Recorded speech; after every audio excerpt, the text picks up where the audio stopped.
Hi, everybody. Welcome to episode 2 of my series. I had a whole different outline of how my episodes were going to go, but this one's been a little bit more pressing given present events in London, and so I figured this would jump the queue of my.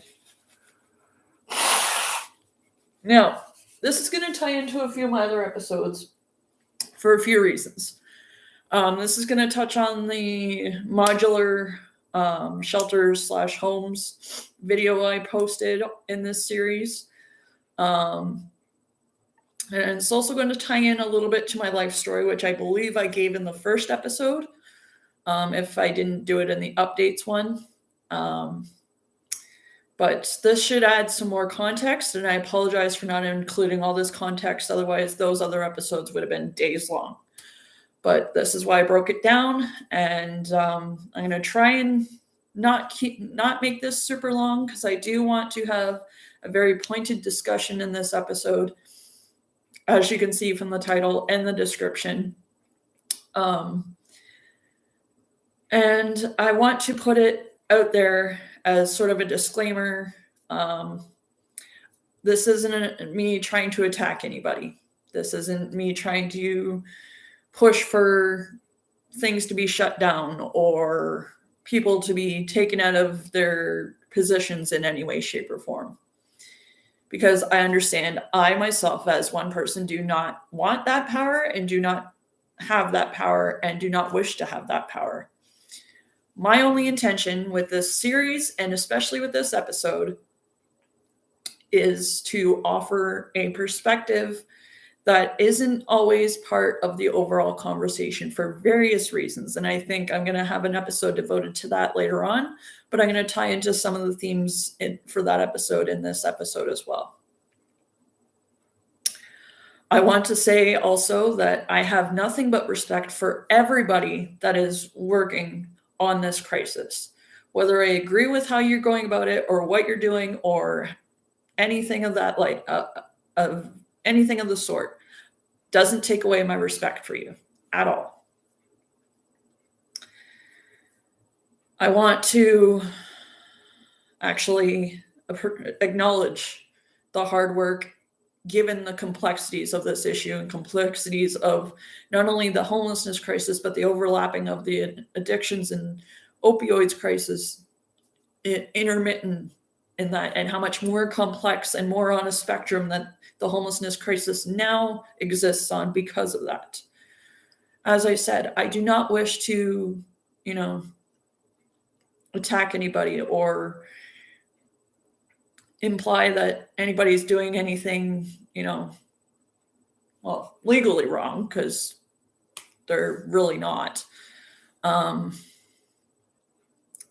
just don't wish for this to be an attack piece. I don't wish to negatively influence anybody by what I say here.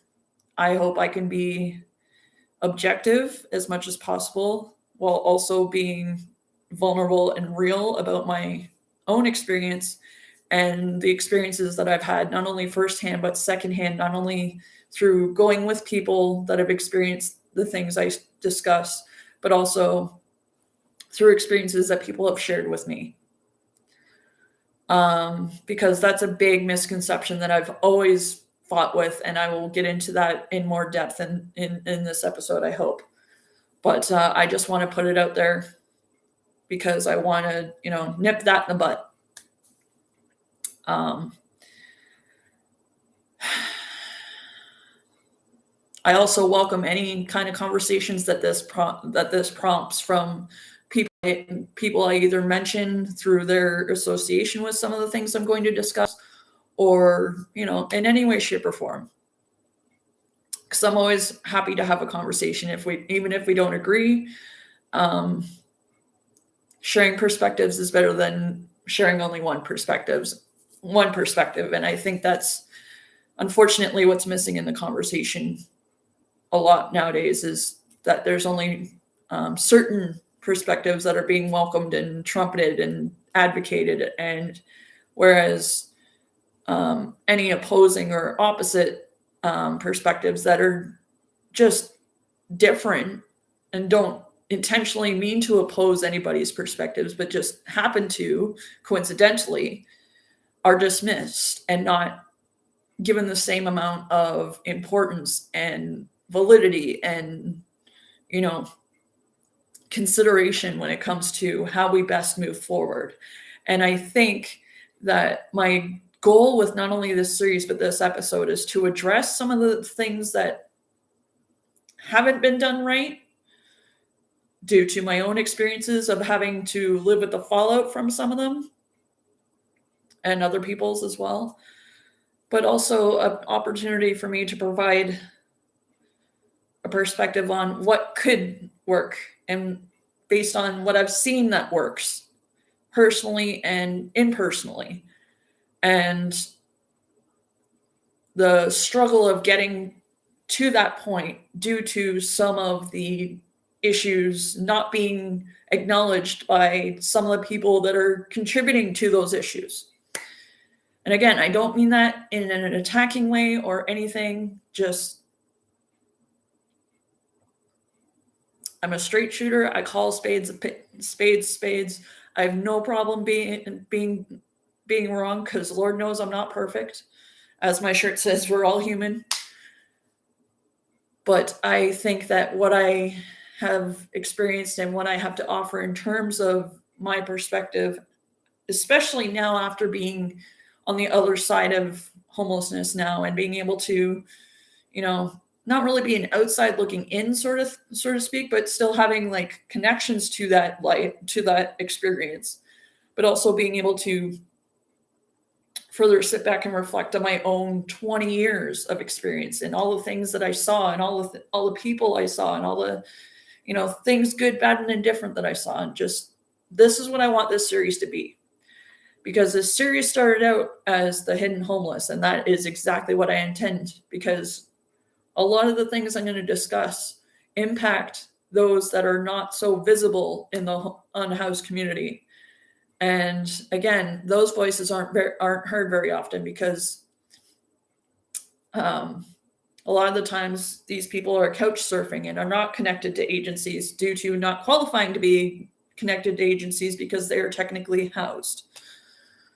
And so, and there's not a lot of opportunities to collect perspectives from people that are in that situation, because agencies are so focused on the more visible. And while that's important, and while I support that and respect that, the people that are hidden homeless and hidden unhoused are the ones that are suffering because their needs aren't being met, because their needs are not exactly the same or are opposite of those that are more visibly unhoused. Like, I just want to have a different perspective offered to the conversation. And on this episode, I want to go into detail on why London needs to do better. And I'm probably going to excuse myself to go to the bathroom a couple times, because it's I can't edit this in any way because I don't have the software, because I'm only on a Chromebook and I'm live streaming this because my internet doesn't allow for me to upload videos, because otherwise it'll take a week for me to get this onto YouTube. So I'm gonna wing this. I'm gonna mute when I go to the bathroom so you guys don't have to hear that, but I'm gonna try and keep my breaks to a minimum. I also have water here, just so in case I get a little scratchy voice. But now that disclaimer is out of the way, I do want to give a trigger warning, because this is going to be public at some point. It's private right now while I'm filming it, and live chat's off and everything. But I'm going to make this public because it is going to be part of my series. Because I do want people outside of London to see this and see a different perspective. And perhaps this series somehow helps another municipality that's having similar, if not different, issues that needs that kind of different perspective in order to, work towards. Like, I don't expect to be the end all be all. I don't expect to be one that speaks for everybody that's hidden homeless or even everybody that's unhoused. I am sharing mine And those are people that have come to me in confidence and or that I've, experienced things with in my 20 years of being street level and having lived experience with homelessness. Okay.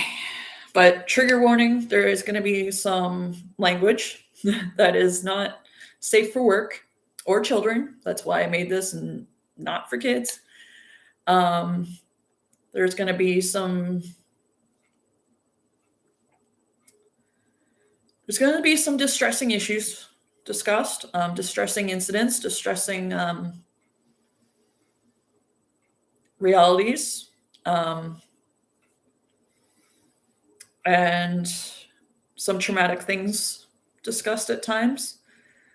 So I just want to put a trigger warning out there for anybody that's, experienced trauma. Just be warned, and feel free to pause and resume when you can.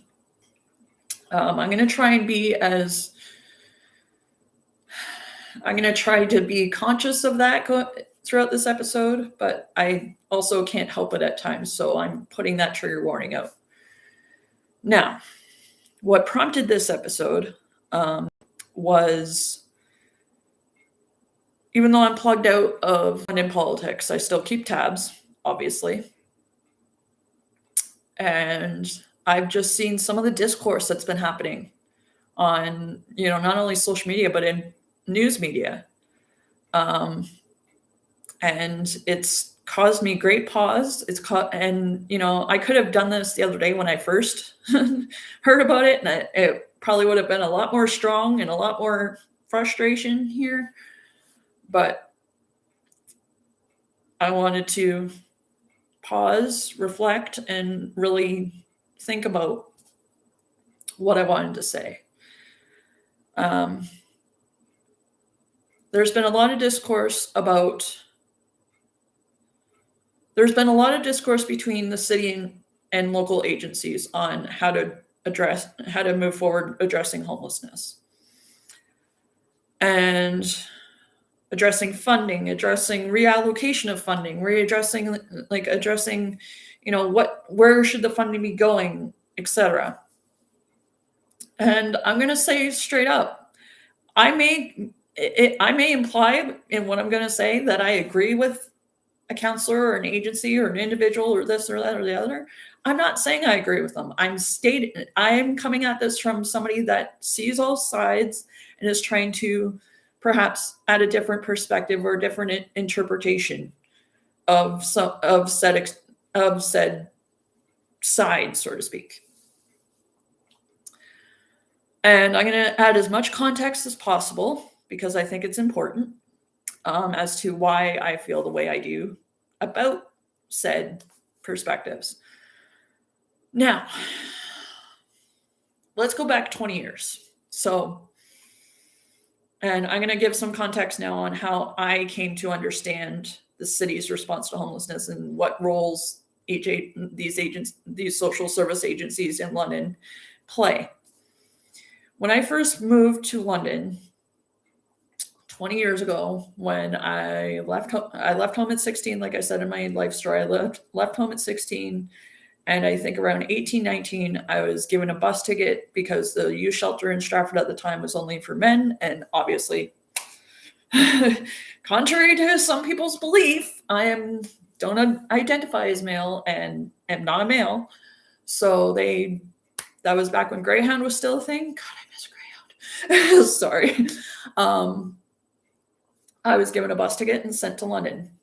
And because, there legitimately was no supports in Stratford at the time for me that would address my issues that I was facing. So I was sent to London. Bear in mind, I am not politically involved whatsoever at this point. I was passively aware of politics up until this point. I didn't really get super involved until 2010, 2011, I think, but I'm getting ahead of myself. Sorry. Yeah, my brain randomly goes back and forth. But so I was sent to London by bus. And at the time in London, this is 20 years ago, so 21 years ago, so 2005, 2006, somewhere around there. London for youth didn't have many options. For older youth, didn't have many options because I was 17, 18 at this point, almost 19. Yeah. Yeah, I was 18, 19 somewhere. I can't do math right now. But so they didn't have many resources. So I was, when I was sent to London, they were like, oh, you're going to go.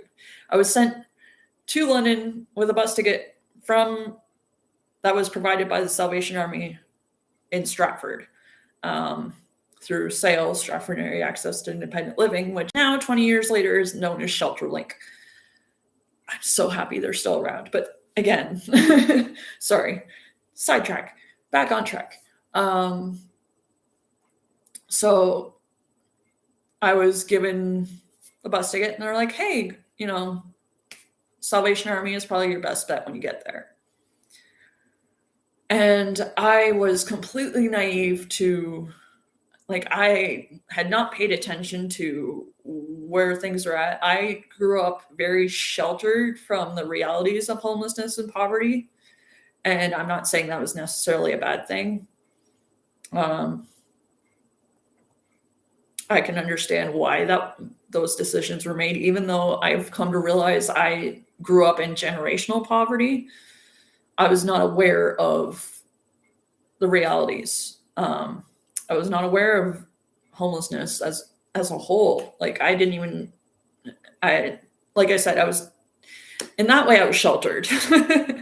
So being on my own at that age and being sent to a completely different city that I had only known of when my parents and others would drive me through to go visit friends or drive to medical appointments or, this, that, or the other. And so I had no clue. And so I'm completely foreign to this city at the time, which, yeah. So Salvation Army. So they sent me a bus ticket. The bus station was right down the street. As you guys know, they're in London, the old Greyhound station. And so I was given directions on how to get to the Center of Hope. So I went to the Center of Hope. And the 6th floor at the time was the youth floor. So yay. Or it was the women's floor, youth floor, women's floor. I think it was a combination of both. At least that's what it was told to me as back then. And within a few days, I was, attacked by a fellow resident. So I moved to Unity Project. I've gone into this in my life story a little bit, but, all through the next 5-6 years after getting to London, I was completely just not involved or aware of the correlation between services in the city in terms of addressing homelessness. So I was completely in the dark. And throughout the time from when I got to London to when I got housed, and even after that, I only had the word of agencies that I went to for help to go on. And the individuals that work there. And looking back, I really can only say that I only probably took their word for it because I didn't know any better. And that I was so desperate for, acceptance that I would, take anything that I could get at that point. Because as somebody that was in a vulnerable situation and didn't trust anybody and took a lot to trust somebody with even what was going on in my life at the time. Somebody that would listen to me and would claim to try and help me. I was, all for, because I didn't know anything. So obviously you're working in an agency. Obviously you have experience that I don't. So help. And I've had a lot of positive experiences with that kind of thing, but I've also had a lot of negative ones. And I've been witness to a lot of negative ones. I've been a witness to many positive ones as well, but I've also been a witness to negative ones. And so as much as I, want to say that, and this is why I say I respect people that are addressing it, but I don't agree with the way they're going about it. It doesn't mean I don't respect them or that they don't obviously have a right to do things the way they want to. But it doesn't change the fact that I don't feel they're doing things right. And a lot of people don't think they're doing things the right way. And as such, should be able to express that and have conversations about that. And that's something that's been severely lacking in London when it comes to the relationship and the collaboration between the city and social service agencies. There seem to be a lot of adversarial approaches on either side, and that's been a thing for as long as I remember, or as long as I've been aware of the reality. And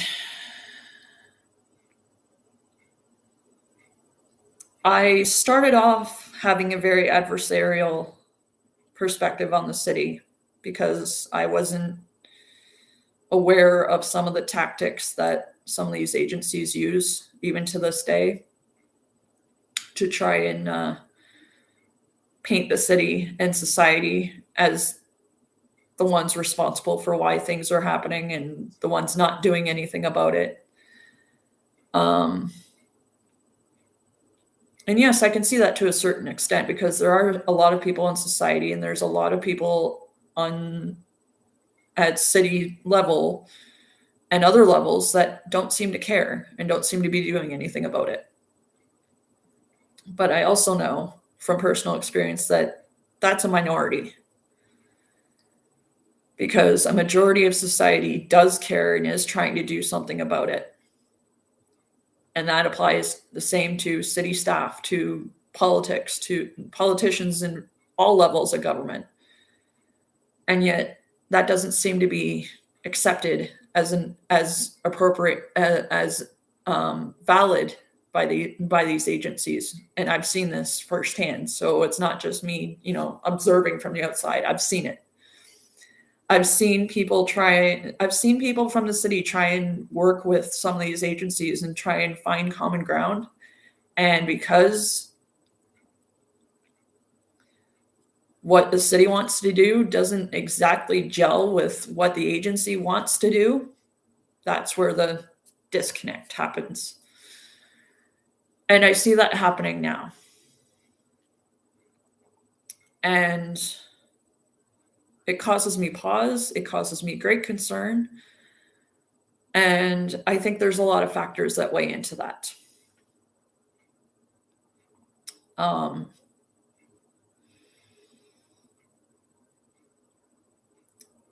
I think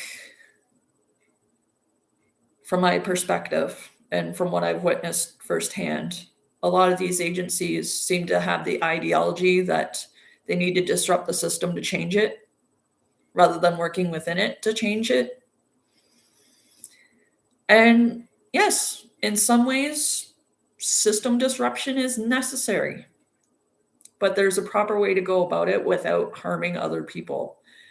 And unfortunately, as much as I respect that they're really trying to actually help unhoused people, it's actually harming unhoused people.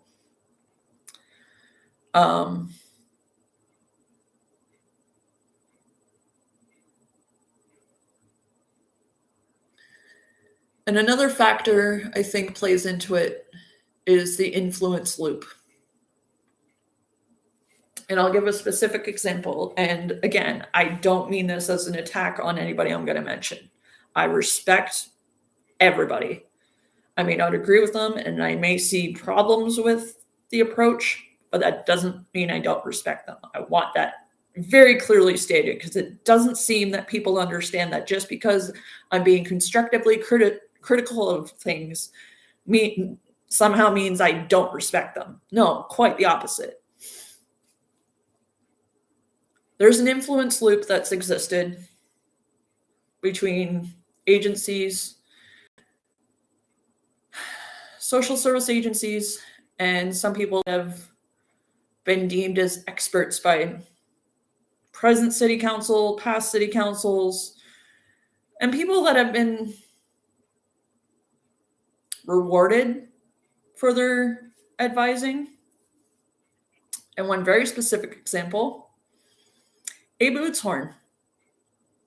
Now, Abe Ootshorn was on the mayor's honor roll a few years back because of his work on housing, because of his expertise, because he's an academic and in his role at Western, blah, blah, blah, blah, blah. Like, I don't mean to take away from that whatsoever.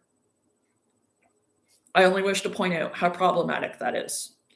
Because his advising of the city directly influences and impacts the social service agencies in terms of funding, in terms of what they do, in terms of this, that, and the other. And guess who happens to work for one of those social service agencies that benefit from his advising to the city? His own brother, Dan Ootshorn, who is now the present, well, almost second in command, really, of Sanctuary London. Dale Ruckman is presently the head, quote unquote, from what I understand. And having known, and I'm just going to say I love Daryl to death, and I'm pretty sure he knows that. Me and him have had a very rough friendship over the past 20 years. I think we've known each other almost 15. I said 20 because I say 20 for everything nowadays. Like, he's fantastic. And I know he has a good relationship with Abe. I know he has a good relationship with Dan. And I know that's how Dan came to be at Sanctuary in one way, shape, or form. And I respect that. I respect why Dan is in the position he is at Sanctuary. I get it. I respect it. I may not agree with it or a lot of the ways that manifests, which I will get into, but I respect it. But therein lies the issue, the conflict of interest territory that falls into. Dan and Abe are brothers, right?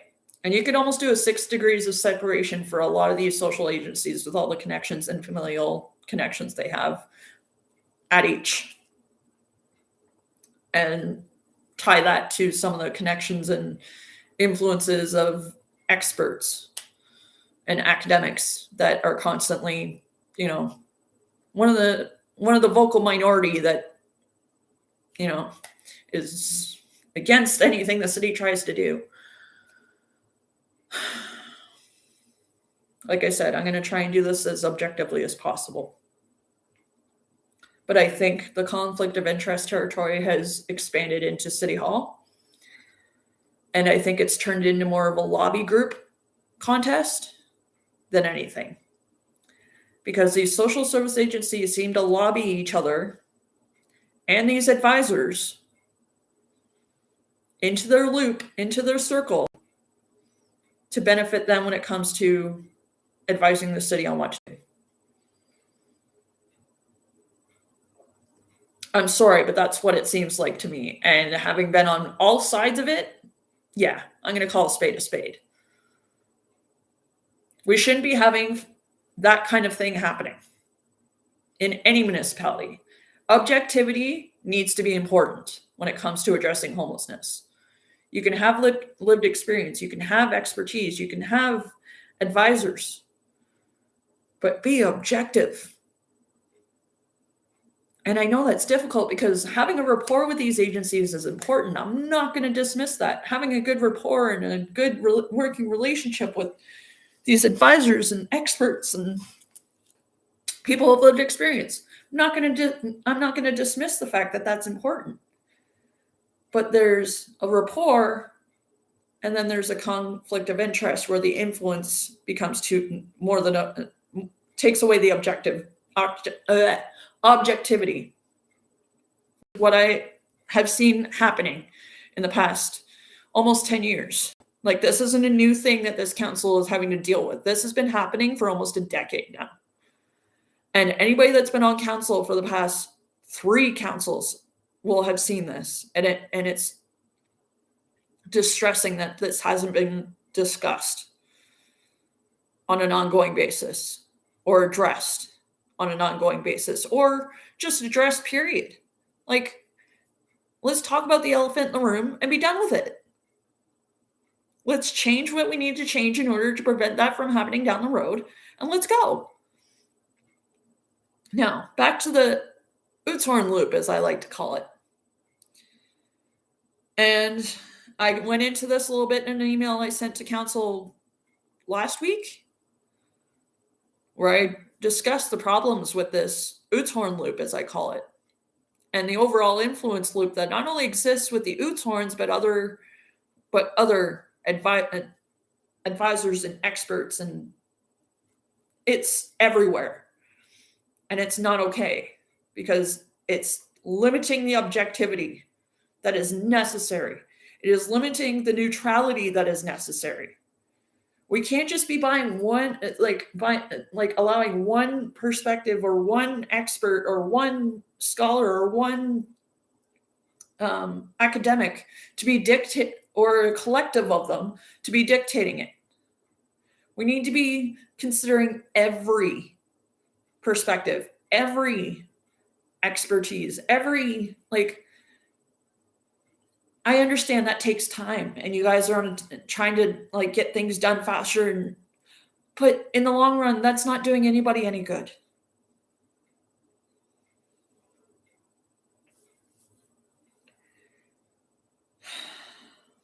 And I want to give a very specific example on the problematic part of this that's still portraying itself even today. You guys remember the Trailers Initiative from 6 years ago? The first one, it was run by social service agencies.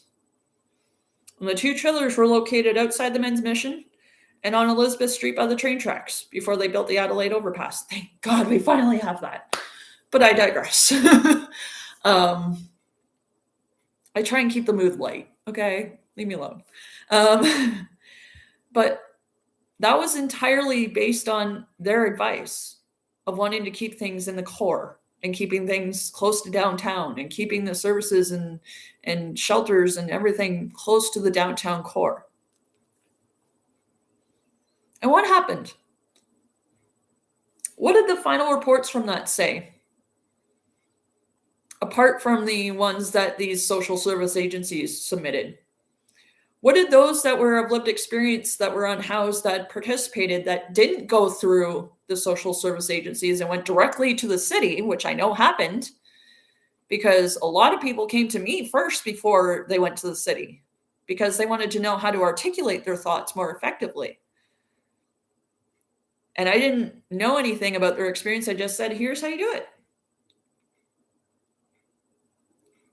And so they did. But it doesn't seem like these social service agencies are, aware of the fact that autonomy exists, so that people that are unhoused have every right to go straight to the city rather than going through them. And I've seen this myself time and time again, where somebody that's unhoused feels passionate enough about something that they go to this directly to the source. And the source isn't the social service agency. The source is the city. The source is the province. The source is the federal government. And when these social service agency individuals find out, they take it as an offense or an attack or as disrespect. Autonomy is important when it comes to unhoused people. And I'm sorry, but no advocate speaks for everybody that's unhoused. No person that works in any of these agencies speaks for everybody. They speak for a small portion of made up of their clientele, and they don't even speak for all of their clientele, because some of their clientele do not go to them for anything. They go above them, especially after they've been burned for going to these agencies and these individuals, as I've seen myself firsthand. I've been subjected to it. I've seen other people get subjected to it. So these agencies aren't the end all be all for how things are on the ground, so to speak. So, given the feedback that they were given from the first year of the trailers, and given the ongoing feedback that they were getting from unhoused people about not wanting to be in the Corps, about the safety and health and security reasons that didn't seem to make the evaluations by these agencies. And I'll get into that in a little bit, because I got some receipts. And no, I'm not breaching anybody's confidentiality either. I'm literally pulling up a publicly available article that outlines that these agencies did not really understand what privacy concerns people had, that they wanted to be out of the Corps. So, getting ahead of myself, sorry. So the next year, city's like, you know what? We're going to do something different. Like unhoused people have been begging us to do. Why? Before I pull this article up, as somebody that was unhoused in the downtown core, I can tell you what privacy, safety, and health concerns people that are unhoused have.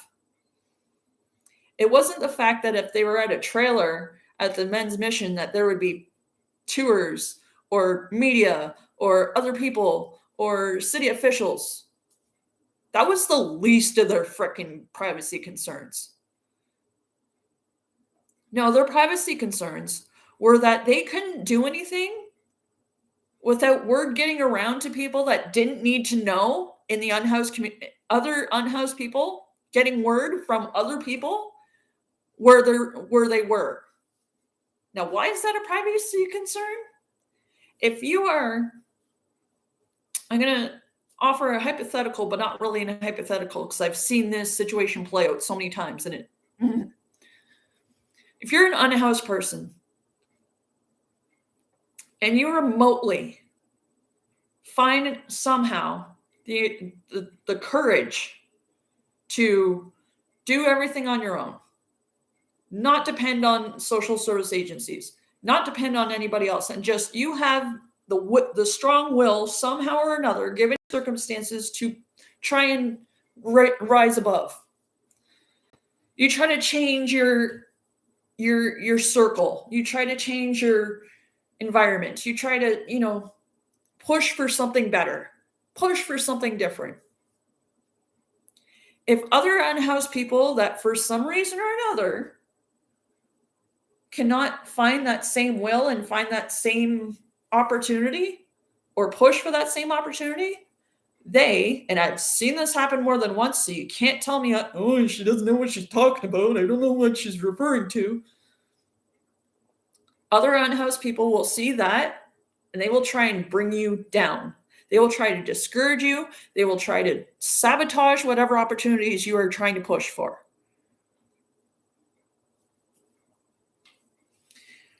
And this can take on a number of different ways.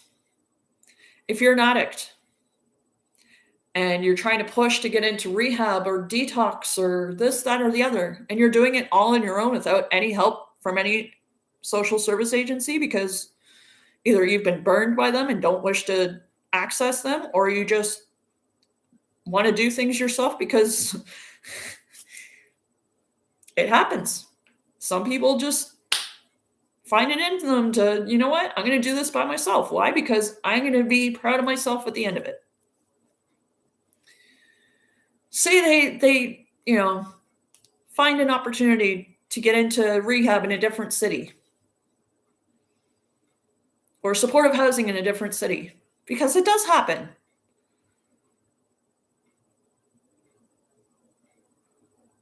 And say they have a small group of friends within the unhoused community in the core that they trust.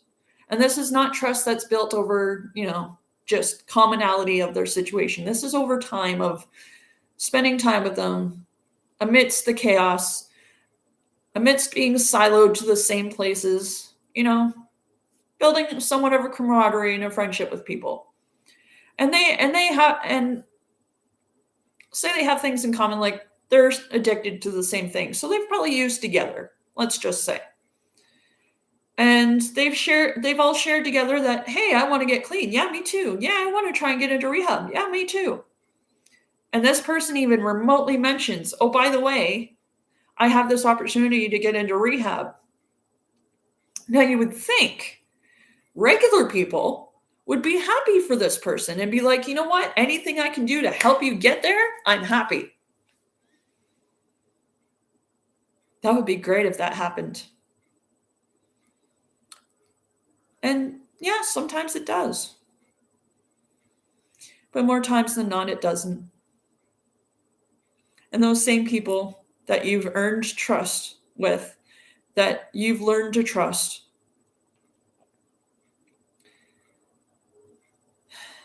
will use that to exploit you and to sabotage the opportunity you're about to get. A lot of those overdose deaths that we've seen in London, some of them have been covered in the media even. Some of them are friends of family members of mine. Some of them are distant cousins of mine that I also have mutual friends with.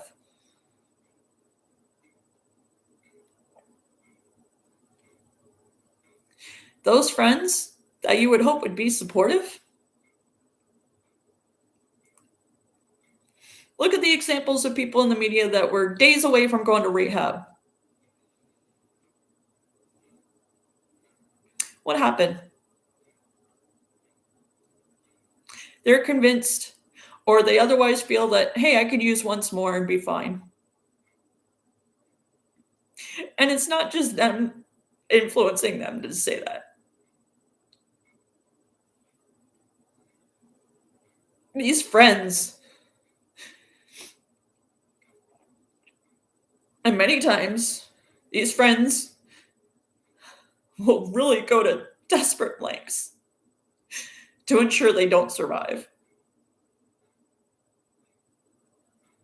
to ensure they're left alone to die.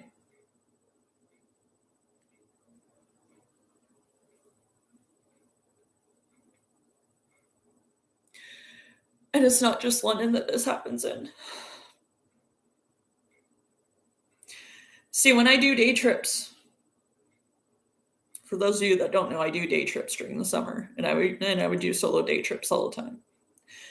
And one of the last times I did that, I went to Kitchener for a week a couple years ago, just to get out of London and just kind of clear my head, because it was a little bit of chaos at the time. And downtown Kitchener is Encampment Central. And I actually ran into somebody that I hadn't seen since I had moved to Cambridge when I was homeless, when I was 19, 20, 18, 19, somewhere around there, 20. Yeah.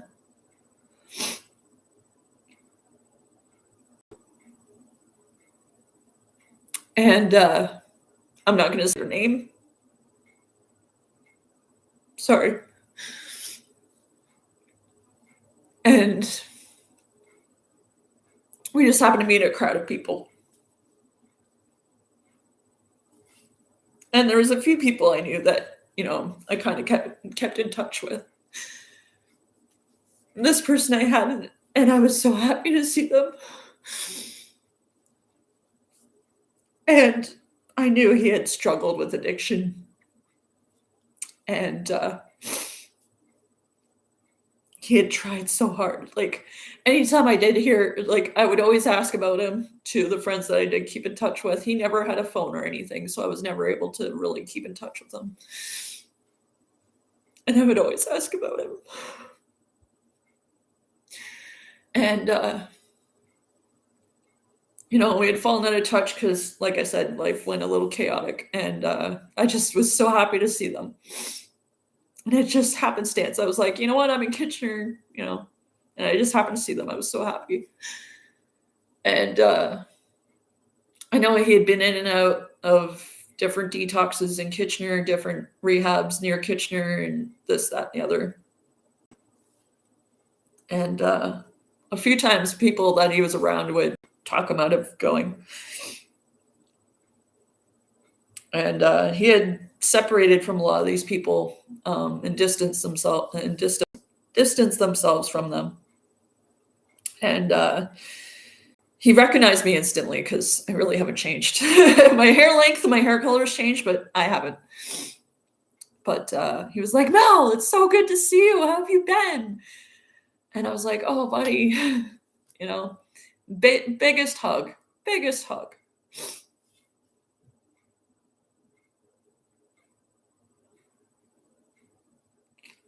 And I'll treasure that hug forever.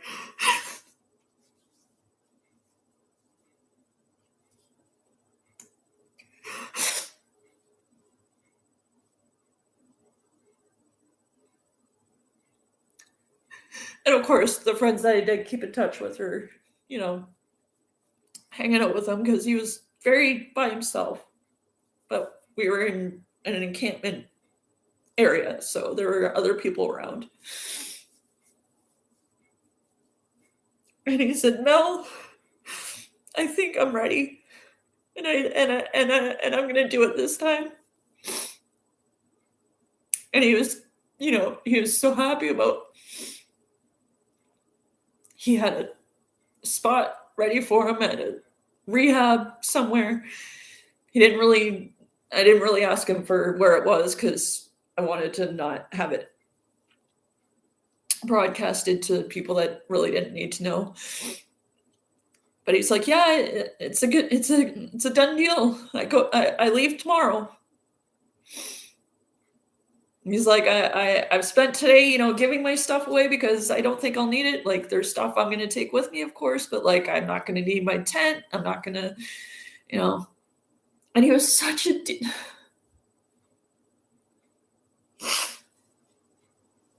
he was such a good dude. For all his struggles, he never, did anything wrong. He never did anything wrong. He followed the rules. He he went to the beat of his own drum, but he never hurt anybody. And he always was just one of the most positive people.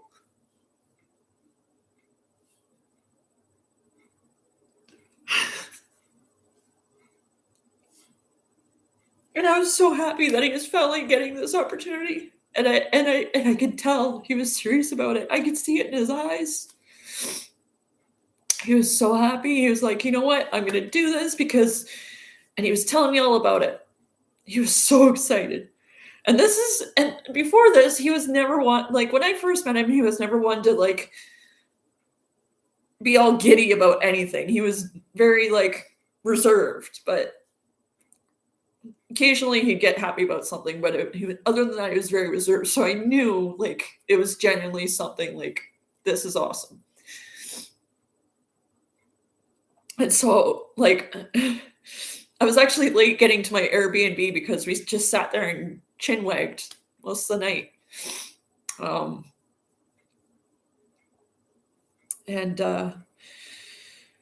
eventually time came and I did what I usually did. He was like, hey, Mel, I was smoking at the time. He was like, hey, Mel, do you have a smoke? I was like, yeah, of course. Like, no big deal. I was like, here, have a couple. Like, no big deal. Because that's usually how we just kind of parted ways was, hey, do you have a smoke? Here, have a couple. Of course, another hug, which I'll treasure forever. And I said to the friends that kept in touch, I'm like, I'm sorry I haven't kept in touch. Things have been nuts, but please, here's how to get a hold of me. Please just let me know how he's doing. Because I was scared for him because I know he'd been down that road before, and I didn't want him to get discouraged, and I wanted and I even gave him my number. I gave him my number and my email. I'm like, my phone never leaves my side. It's always on. At that time it was. Now it's turned off at midnight, but I still allow calls and messages. So I said, just, call me. Call me.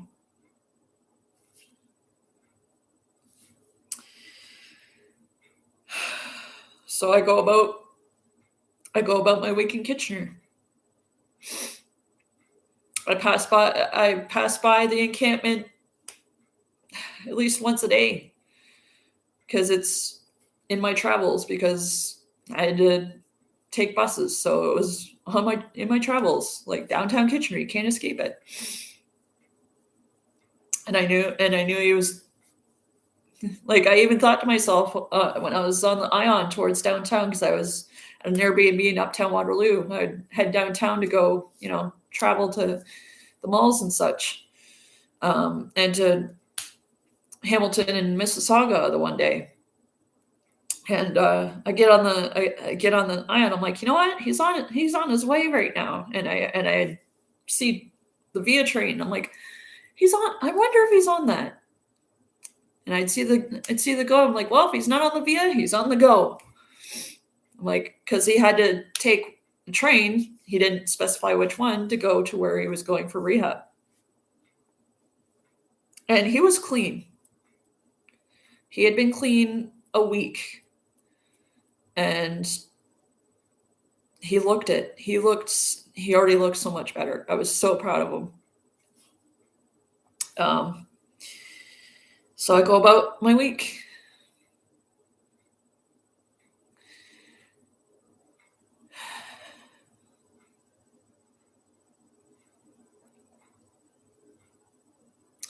That Friday, I check my email because I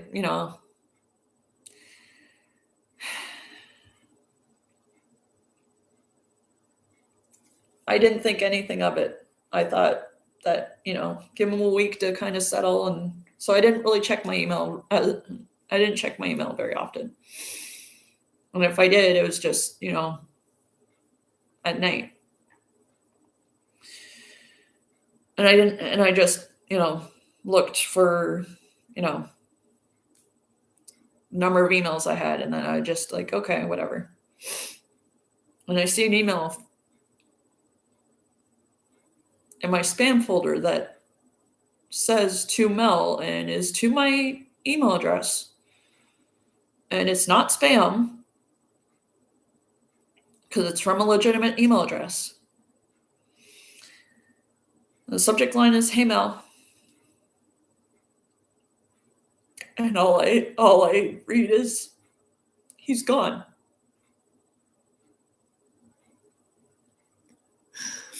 And they left their phone number. And this is 4 days later. So I called him immediately. I said, "What happened?" And the very scenario I pointed out earlier that does happen is what happened. People had heard that he was going to rehab.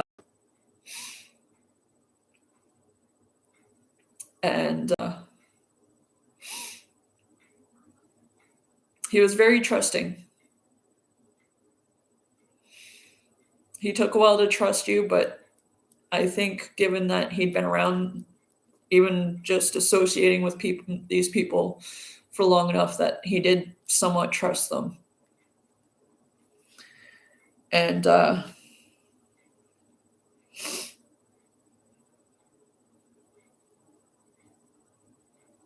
against people's better advice of otherwise, he used once more. And it didn't happen at the encampment. It happened in an isolated area.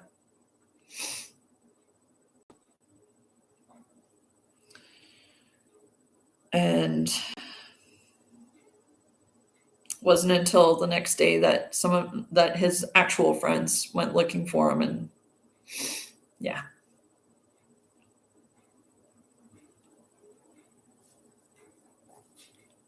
So from what I understand, he had a lapse in willpower and allowed other people to influence him to use once more.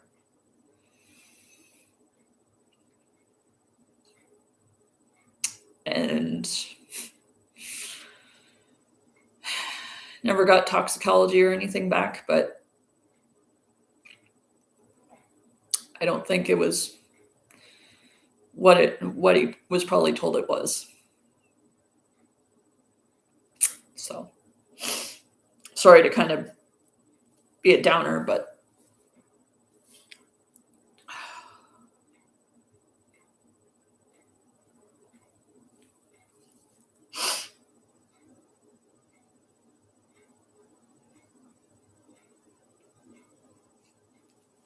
yeah, it was. And I'm getting this as I'm leaving to go back to London.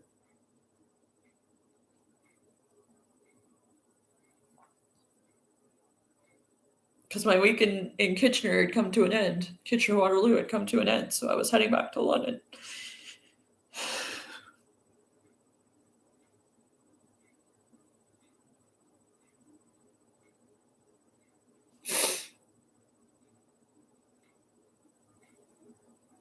And that lit a fire under me so much.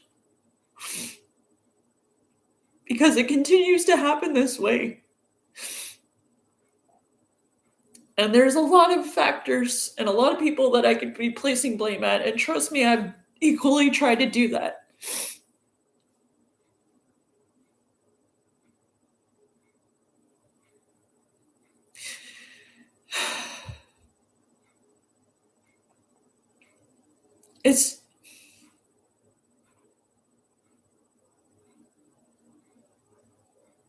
It may not make sense to you that somebody that was clean for a week would use again, but it makes sense to me. And I don't hold that against them at all.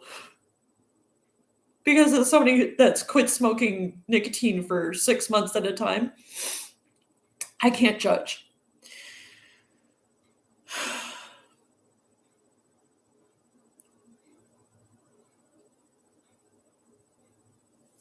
But to bring it back, it's really unfortunate that social service agencies don't seem to understand that the reason why things need to be located outside of the core of these municipalities, and I've said this to other municipalities councils as well,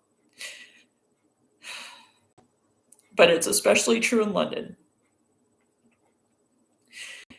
The safety concern and the privacy concern that people have as to why they want to be located, want shelters and housing and supportive housing to be located outside the core, is because of the very unhoused people that they're trying to get away from. It's not the public as a whole they're trying to get away from, or the media, or this, that, or the other, but they're trying to get away from the very fellow unhoused people that are keeping them in the toxic situation they're in.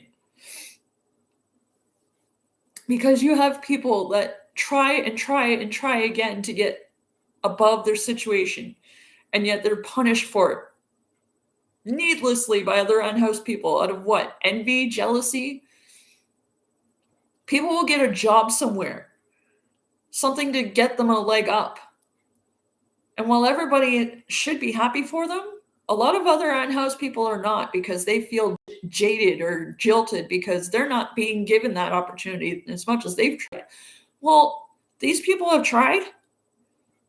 Is it really their fault that they're being given the opportunity? Like, there's people that are more well connected at the city and otherwise than I am that are unhoused. And they're not getting the opportunities that you would think that many connections would, but it doesn't work that way. It's literally chance that you get opportunities.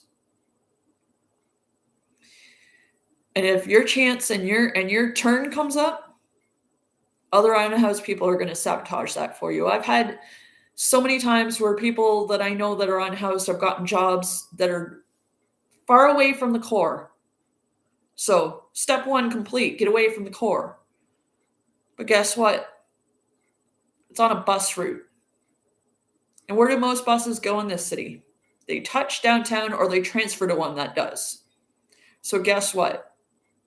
You could be the most secretive about where your job is till the cows come home. But unhoused people are like the mafia. Not in a violent way, but in a way that the mafia knows everything. So they're everywhere. So you may start out having, secretly, not telling anybody where your job is. Trust me, within a couple weeks, people find where you're working, even when you don't say boo to them. Whether that be from people stalking you, harassing your employer, harassing your coworkers, harassing your friends. Like, I'm sorry, but social service agencies need to wake up and start acknowledging that some of these unhoused people are the very toxic thing that many people are wanting to be away from, and that's why they want to be away from the core and away from bus service and away from opportunities where other people that are unhoused can get to them. Like, it has nothing to do with the media or the general public. It has everything to do with other unhoused people. And I think that's an important thing that needs to be recognized and acknowledged by these social service agencies. Instead of pretending like every unhoused person gets along and, they would never do anything malicious to other. And there's no reason for it. Except they feel jaded or disrespected, or they feel like they've been wronged somehow.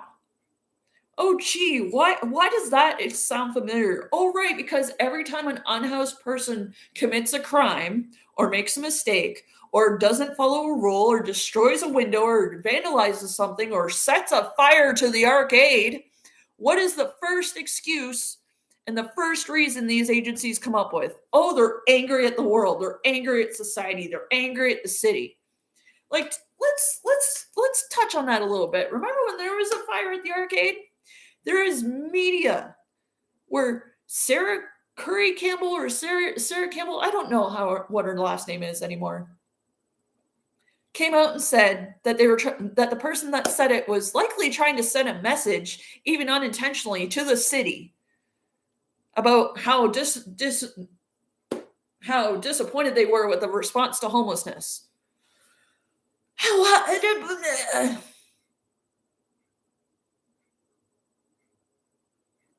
No. Stop excusing what is criminal behavior by using excuses you think are justified. Being mad at the city doesn't justify somebody to commit arson. Plain and simple. Oh, and I think it was on CBC. It was CBC and the London Free Press, and I'm pretty sure it's still available somewhere. Had I thought of that example earlier, I would have pulled it up. But the social service agencies need to stop being bleeding hearts and start being real about the situation. Start being real about the fact that the minority of the toxic ones are causing the others that aren't toxic to become toxic. It's not the city not doing more. It's not due to society. It's due to other unhoused people.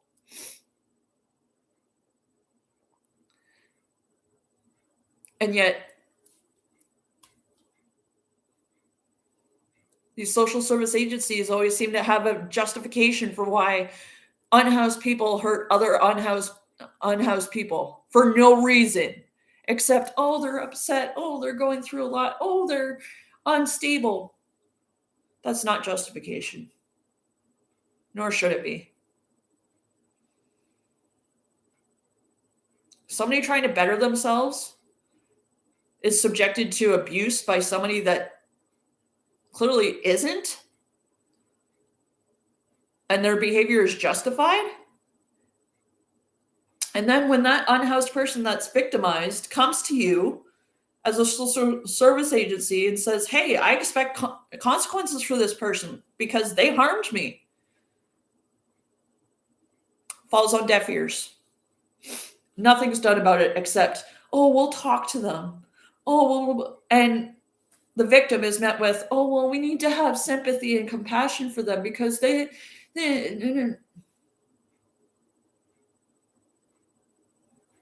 like the victim doesn't have compassion and understanding for their situation, doesn't escape the fact that they still harm somebody and that consequences do need to be leveled.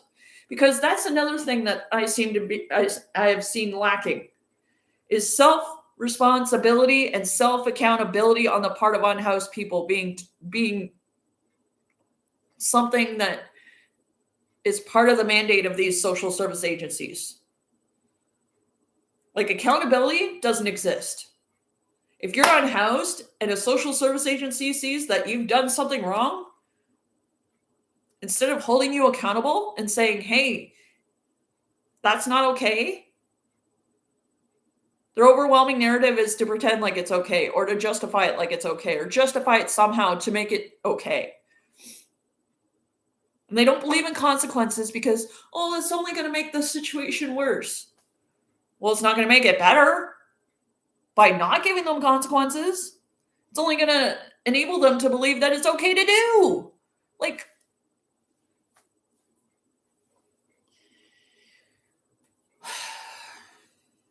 and I've seen this so many times. And these agencies never seem to believe in teaching responsibility and self and respect and accountability, even at the most basic. Like, yeah, minority of society may not look kindly on unhoused people, but that doesn't mean they deserve to have that they should lash out at them because of it. That's not justified. Regardless of your beliefs, regardless of who you are, regardless of this, that, or the other, you do not deserve to be harmed for that. Why? Because you're still a human being that still deserves the same respect that you're expected to give others. And even when you don't give that respect, you still deserve it. It's a learning opportunity. But these social service agencies seem to have missed that memo because they seem to think, oh, we're just going to tell them that it's okay that they're, expressing themselves or lashing out at people or vandalizing things because they're angry at the world or angry at society or angry about the situation. That's disgusting. And I wish I was making that up. And when their victims come to these social service agencies and say, hey, I don't feel safe because this person's here. Oh, well, there's nothing we can do about it because we can't tell them to not come here because it's a public space and everybody's welcome. And, oh yeah, they don't have anywhere else to go. Well, gee, I wonder why.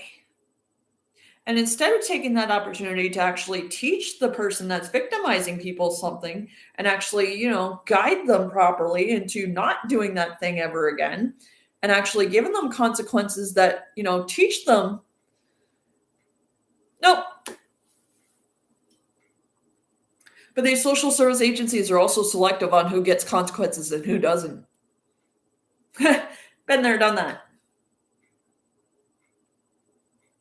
I did the brave thing, and I say brave sarcastically because it should be something that people just do. Like, see something, say something. Yeah, not at these social service agencies, because they'll pick and choose where consequences are leveled and where they're not. If you come to staff and say, hey, this person's been, victimizing our various members of our community, it doesn't seem to be stopping no matter how much you give them lip service and tell them not to, perhaps you should be doing something better and something more and something a little bit more severe. Oh, well, we don't want to have them lose respect for us. Oh, well, we don't want to have to force them to go elsewhere for the services and supports they need because, oh, this is they're not welcome anywhere else. Well, gee, I wonder why. Maybe because those other agencies, rarely, actually have a backbone and say, you know what, that's not appropriate in our community. We won't allow people to be subjected to that, and we don't care why you're doing it. It's not okay. But those very agencies are also the same ones trying to teach them a different way. But when they go to your community where you basically say it's okay to do whatever you want to whomever you want with no consequences whatsoever, what do you think's going to happen? And I wish I was making this up. But no consequences to the person actually victimizing people. But somebody doesn't shut up about it and keeps telling you that you need to do something about it. What happens? You see them as a threat to that person who's victimizing people, even though they've never threatened to harm them, who avoids them like the plague, and who actively tries to ignore them. But you can't ignore when abuse is happening. I'm sorry. But what happens when somebody doesn't shut up about it and keeps pushing for change? Those in charge tend to not like that and tend to try and basically tell you to sit down and shut up and let them do whatever they want. They victim shame you, they victim blame you.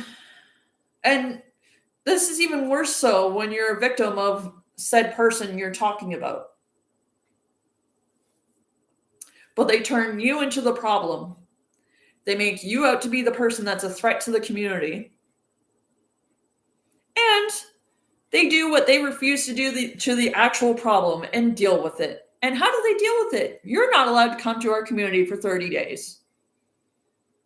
You're not allowed to communicate with anybody from our community. You're not allowed to communicate. And it's not just the management or the people in charge. Sometimes it's the board of these places that institute this. And if even a couple weeks before you're scheduled to be allowed back, you reach out to the management and say, hey, I want to have a conversation. Oh, we've extended the leave you have to take. But these are the same people that before they told you not to come back for 30 days, accused you of power tripping, accused you of trying to bully them into doing what you wanted. Sorry, but what? By telling me to leave for 30 days because I didn't shut up about something that was rightfully being said, because I tried to stand up to injustice and tried to stand up to somebody that was oppressing our community by causing it to be toxic for outside people. You who preach about being against speaking truth to power and being against people, systems oppressing you or your friends or those that are unhoused. Yeah, the ideology doesn't match actions. Which again goes back to, ideologies don't really speak for what actually is happening in their communities and needs to be changed about society as a whole, not to mention their own community. And that's why I say a lot of the changes that need to be made when it comes to addressing homelessness need to start at these agencies from the bottom up before they even start bitching at the city about what the city needs to be doing more of or not doing more of. They need to acknowledge and work on their own shit that needs to be addressed and changed, that they've refused to do anything about and refused to acknowledge, even though their own clients, after years of earning trust from them, have spoken about. You see the issue here? And these are the same agencies that try to pour Kool-Aid down people's throats telling them that, oh, society doesn't care for your voice. Oh, society's here to oppress you. The city's here to oppress you. The systems are here to oppress you. Well, no more than you guys are here to. Like, by not allowing people to be distant from what are toxic environments and people and systems, including the very system you're part of, that's oppression.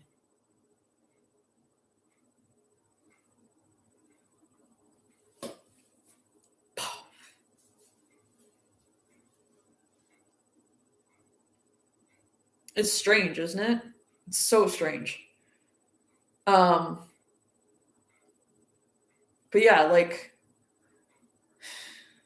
yeah, I was asked to stay away from Sanctuary for 30 days because somebody that had been victimizing the community that I wouldn't shut up about, and wasn't the only person I wouldn't shut up about that was victimizing people in the community, but because I had been seen as a threat to the community by speaking up about it.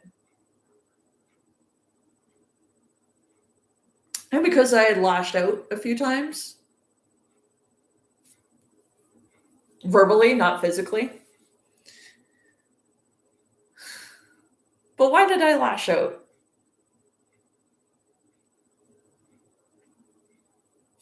See, that's the thing. This very same agencies that are the first to justify and coddle people that lash out and act inappropriately are the very same people to turn around and then punish people for doing the same thing. Even though they should be justified by the same reasons that they give other people for their behavior. Yeah, the ideology mixes is interesting. And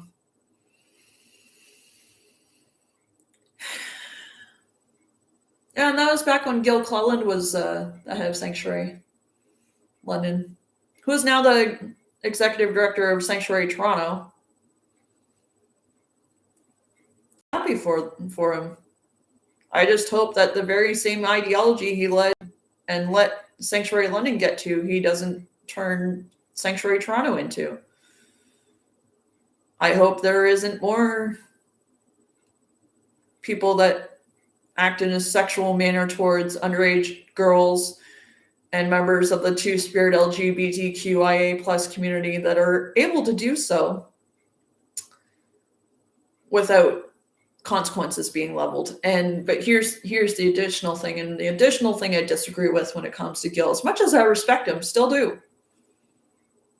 As outspoken as I have been about him, I still respect him nonetheless.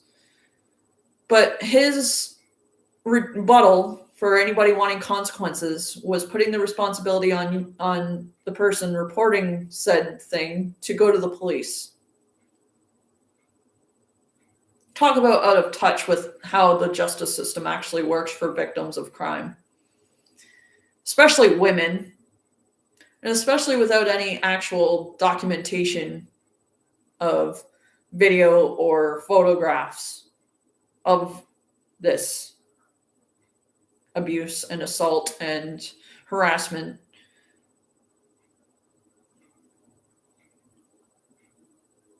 Yeah. Their answer is, oh, go to the police. The very people that are preaching about system disruption are the very same people to work with, are the very people to encourage people to consult those systems. Yeah, not mixing. Not adding up. The math ain't math, as the kids say nowadays.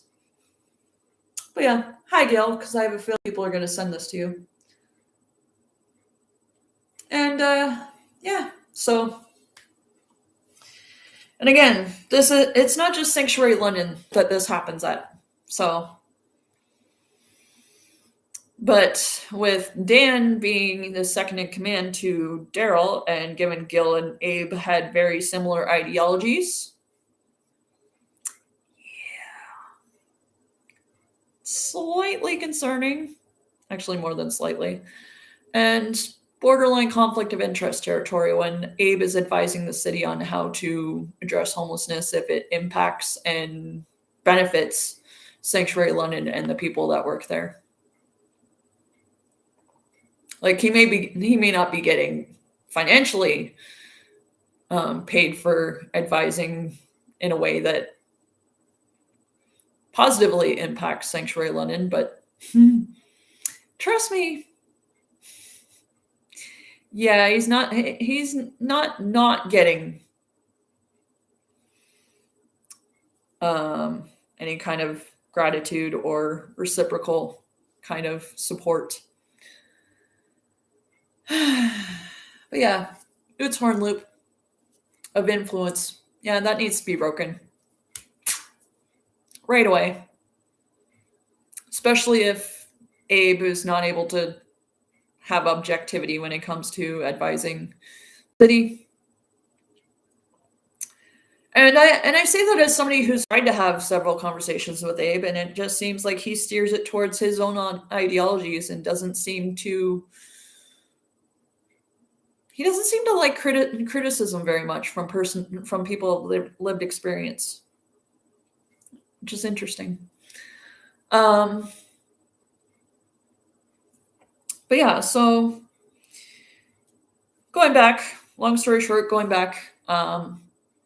privacy concerns from other unhoused people is a major reason why people want away from the core. Because I'm not sure if anybody's aware, but the services and supports offered in the core have a very vague criteria. Pretty much everybody that's unhoused. There's no like separation. It's all one system. Oh, you need help with this? Go here. Oh, you don't feel safe going there? Well, we don't have any other options. Sorry. I wish I was making that up too, because lived through that myself. Which is why we need stuff outside the core. Because the safety and health concerns stem from, for example, the shelter system being low barrier. I can understand that there was an intent behind it and a genuine good intent to try and help those that were turned away from services for various reasons. As I said, I respect that. But implementation isn't helping those that it should be helping, that it was set up to help. Because rather than helping specific individuals, low barrier is allowing other people that wouldn't otherwise fit that category before to fall further through the cracks and then fit that very criteria, and then they get the help they need.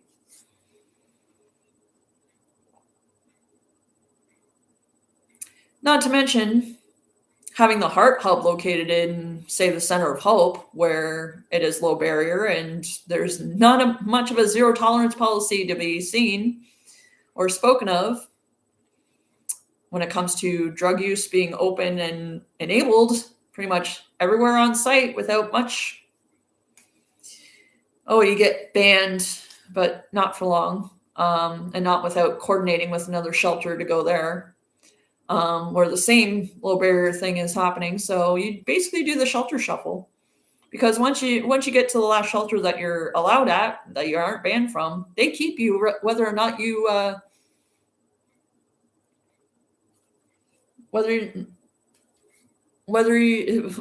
even if you break the rules and they should be banning you, they don't, because they don't want to turn anybody away. Blah blah blah blah blah.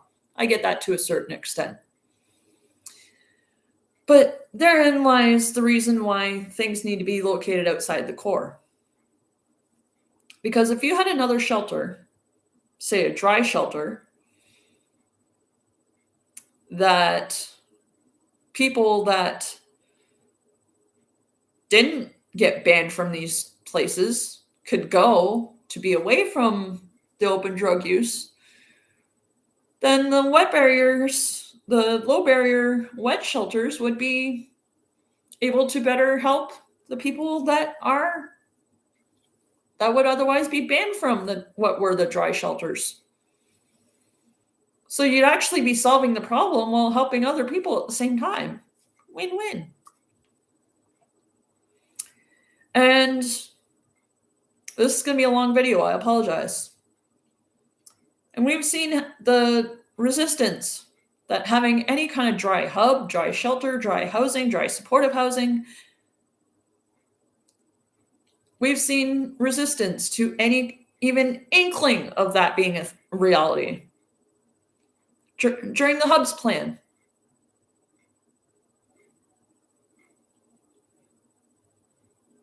anytime there's even an idea of, okay, maybe we limit drug use on site. Maybe we have a dry hub where there isn't drug use allowed on site. Oh, no, we can't have that. And everybody thinks that the people that that wanted this are anti-homeless, anti-addicts, this, that, and the other. That's a joke. And having been present for all these meetings where this was said, they weren't saying they wanted all hubs to be dry or all hubs to restrict drug use. They wanted at least one. But why, though? You want to say it's anti-homeless and anti-addict? Okay. How is a dry hub anti-addict? It's only anti-addict if it's an addict that still wants to use.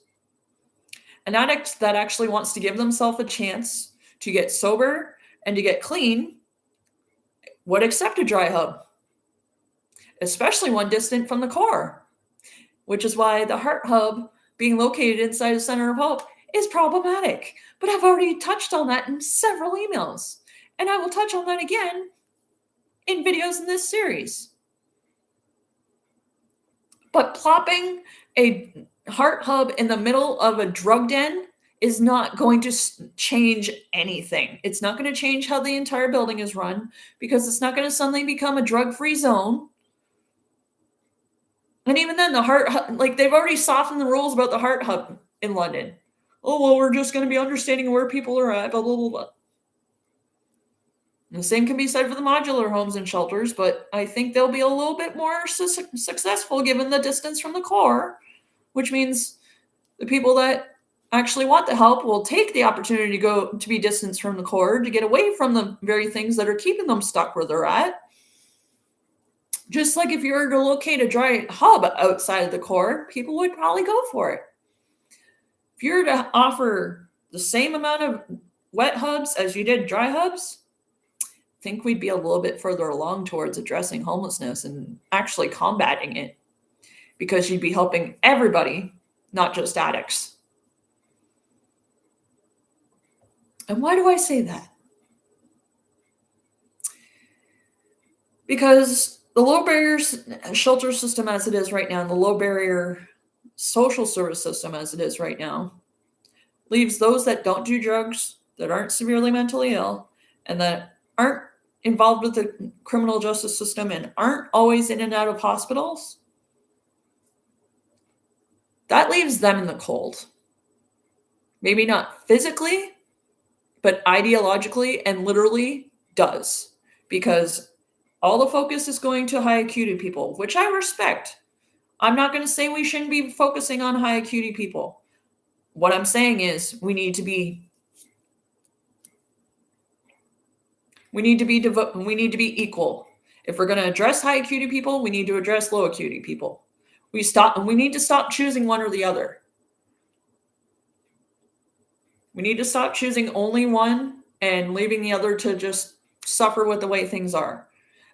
Changing a system to benefit one or to try to better assist one segment of the population doesn't help. We need several systems in place that address people in several different circumstances.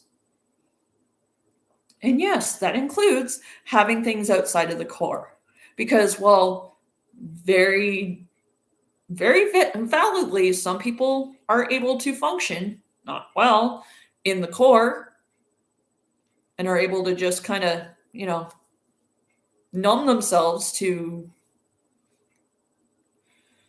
order to do so out of desperation, most likely. Not everybody is able to. And while a majority of people in the downtown core community are good, that number is severely dropping. Because the minority of toxic individuals that make up the unhoused population in the core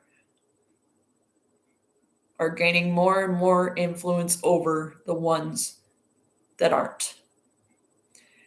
And it's not due to the lack of personal will on the part of people that aren't toxic. It's the fact that you're siloing these people into the same places on a constant basis. You're putting them in the same common rooms to sleep at every night. Like, if you get told something often enough, you're going to start believing it, right? What do you think happens with unhoused people? If you get treated like a certain thing, a certain type of unhoused person all the time by agencies, what do you think you're going to start to believe about yourself?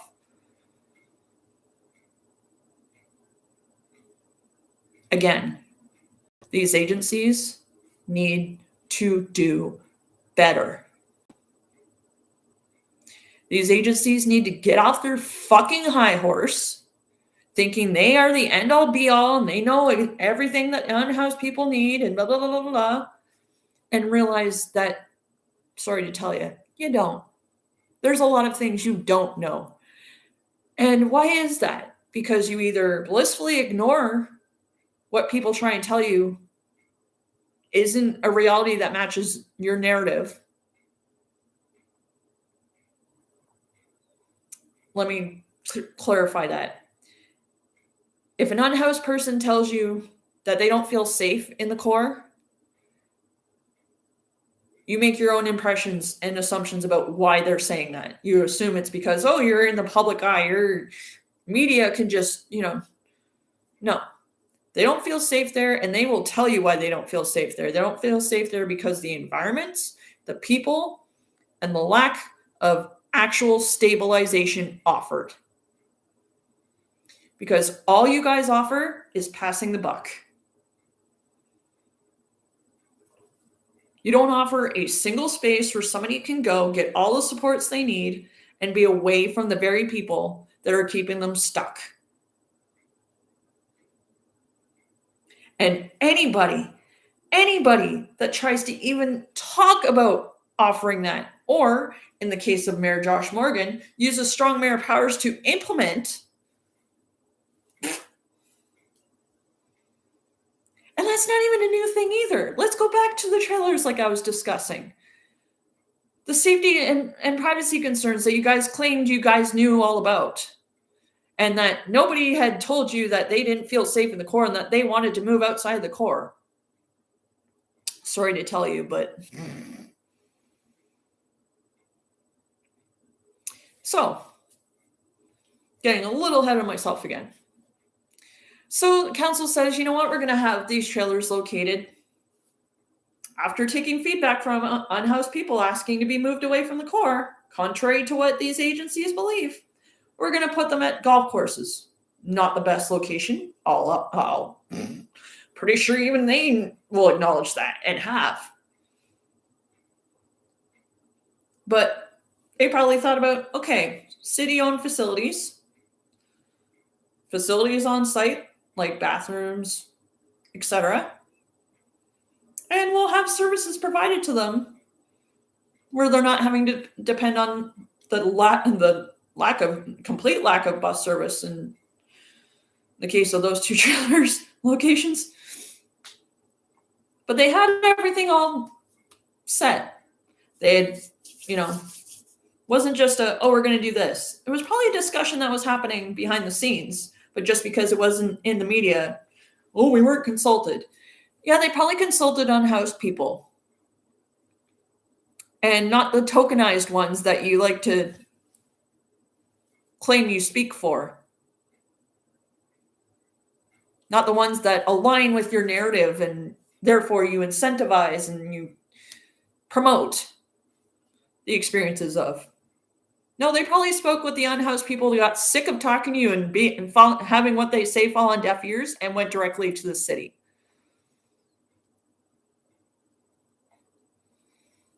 And I know that happened because I was there.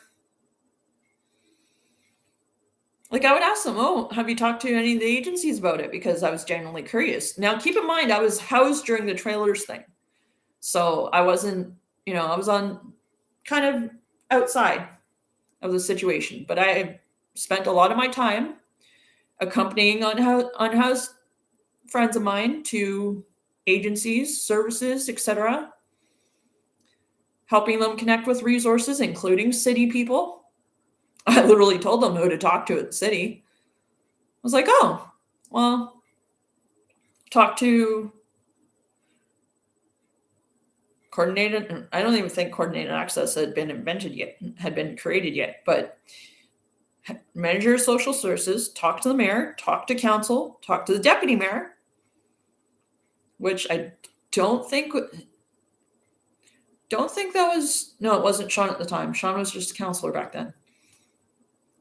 So no, and it's not just that I'm thinking that these agencies said that. I'm about to share my screen and show literal proof that they literally said, oh, the privacy concerns they had were blah, blah, blah, blah, blah. And nobody that's on house came to us and told us that they wanted to be located away from the core. Yep. Again, the adversarial approach. Oh, because the city's doing it and they've done it for valid reasons, like unhoused people asking for it, but because they hadn't told you that they were asking for it. Oh, no way, that's valid. Oh, and the headline is people will die if golf course trailers go ahead. That's literally the headline. And it comes from an expert that lives in Chicago, works in Chicago, and doesn't know anything about the actual reality of the situation here in London, doesn't know about the problematic systemic issues that exist in London, thanks to these social service agencies, in a large margin, just as much as the city is to blame before these trailers things. But yeah, I'll get to that in a minute. But the minute this was announced, Sanctuary, Arcade, London Inner Community / Andrea Serrata, Unity Project, among others, came out and, no, this isn't right. People are going to die. Oh, this isn't going to work. This isn't the solution. Well, it wasn't meant to be a solution or the solution. Well, sorry, scratch that. It wasn't meant to be the solution. It was meant to be a solution. And guess what? Contrary to your bitching and whining and complaining about it, guess what? It was successful. Which means what? It is a valid solution. Now, I'm going to share my screen.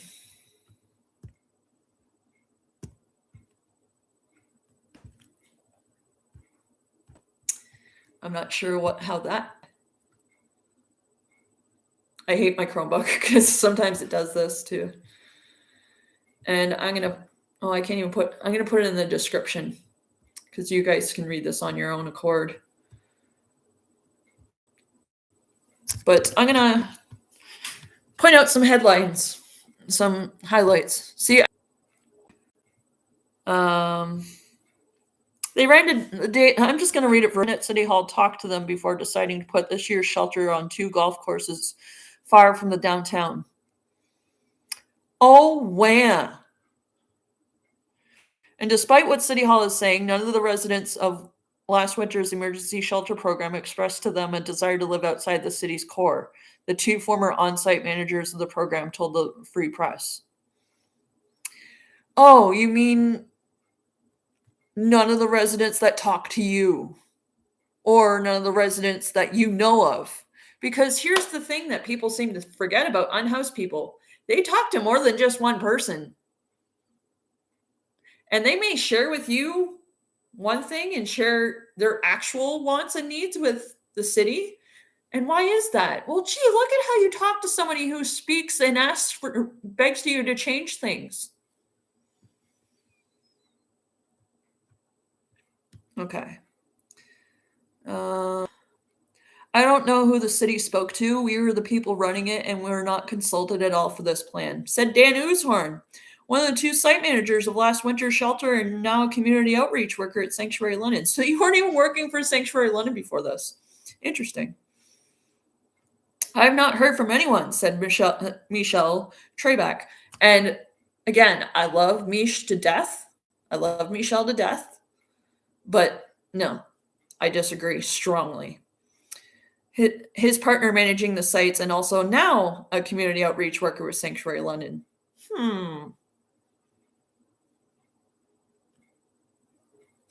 Ideologies similar.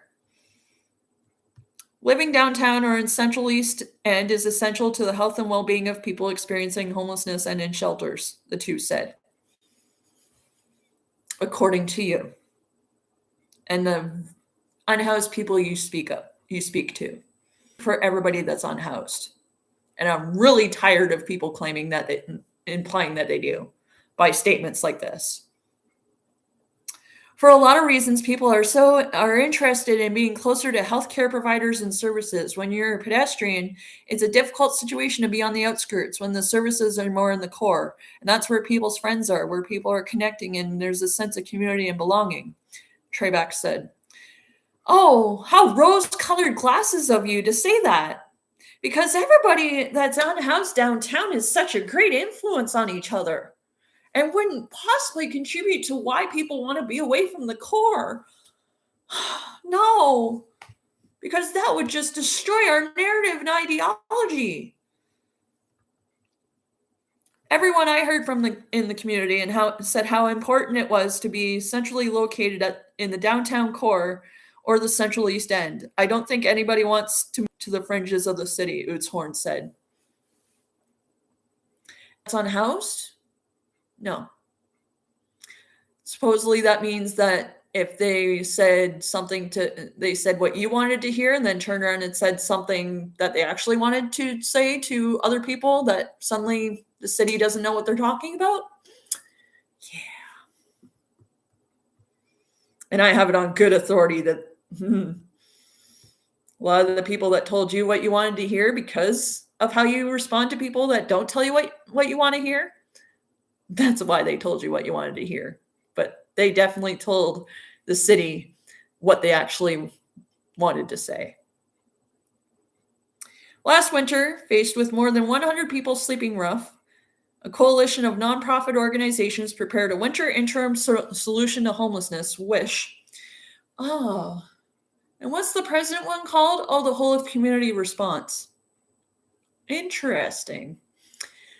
Plan and staffed 2 emergency shelters with funding from State on York Street near the Men's Mission and one on Elizabeth Street. And what happened at those? Problems, and more problems, except for the little minority that probably spoke to you. City Hall unveiled a plan Wednesday to put one winter shelter this year at the Fanshawe Golf Course in northeast London and another at the former River Road Golf Course in the southeast. Of course, we all know that was subjected to a fire just after opening by a former city employee. Definitely wasn't good. Other elements of the city's plan, such as round-the-clock resting space centers and a stabilization space for short-term stays, received praise. Oh, because it aligns with what you want them to do. But moving the shelters to the edges of the city has come under fire, and that fire grew Friday. Didn't really grow. Just got regurgitated by 2 other people.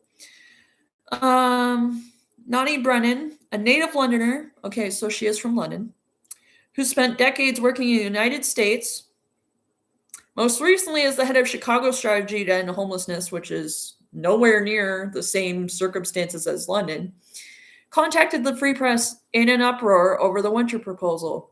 Gee, I wonder if she's connected to Abe Uzhorn or Dan Uzhorn or anybody that is against this and somehow wants to put in her 2 cents on their side instead of, getting a deeper understanding of what the actual issue is. I was absolutely horrified that anybody would think that this was an appropriate solution for people who are experiencing homelessness and often are extremely vulnerable. Isolating anyone who may be dealing with health and mental health challenges can only make the situation worse. When I read this, there's no die if this is a solution. Thanks for your input. You're uninformed, unaware of what the actual reality is that people are asking for input. I'm sorry if I quoted that seemingly mockingly, but the remote location of the golf courses away from downtown services as well as friends and community doesn't make sense, Brennan argued, despite pledges to bring services directly to the shelters. It doesn't make sense. Why? Because the downtown core should be the end-all be-all where community is built, or they couldn't build a new community on people that are not as toxic as many of the influences and people and environments downtown.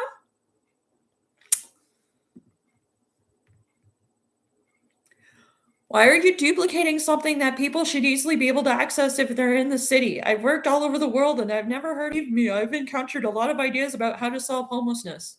Well, clearly you haven't talked to much of the unhoused population of London, Ontario, so.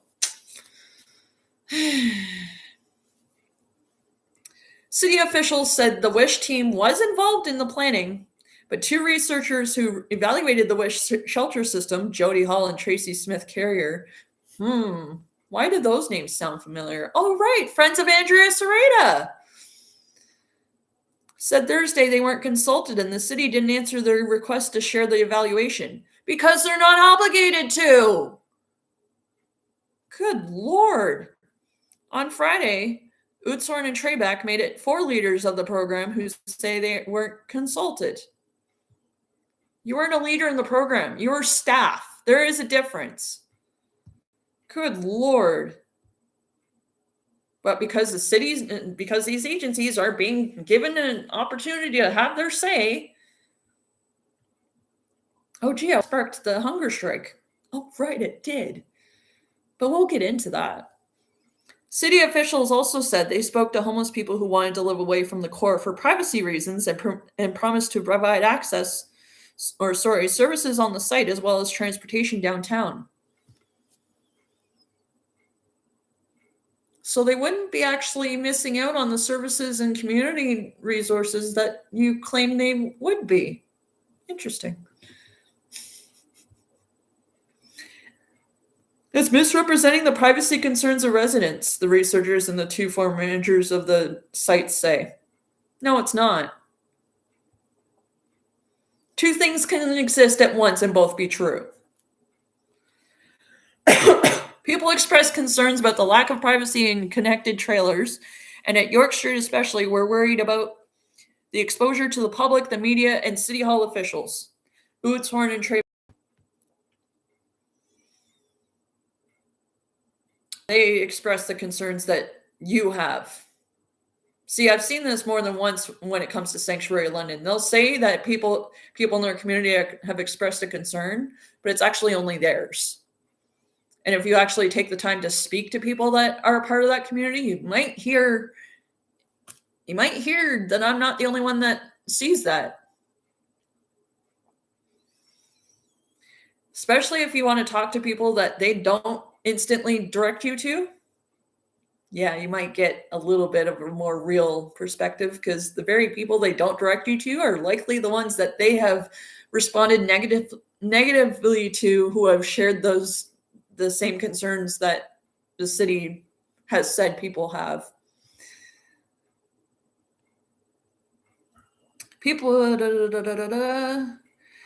There's a host of reasons why people don't want others to know where they're staying. Trebek said, it should be up to you, and it doesn't feel like your choice when there are tours and people taking photographs. People don't necessarily want their whereabouts known, but it doesn't mean that they want to be remote. Actually, that could very well be why they want to be remote, so that nobody knows where they are. And people taking photographs. Please. How many sanctuary freaking newsletters have pictures of people in the community? Like, come on, get off it.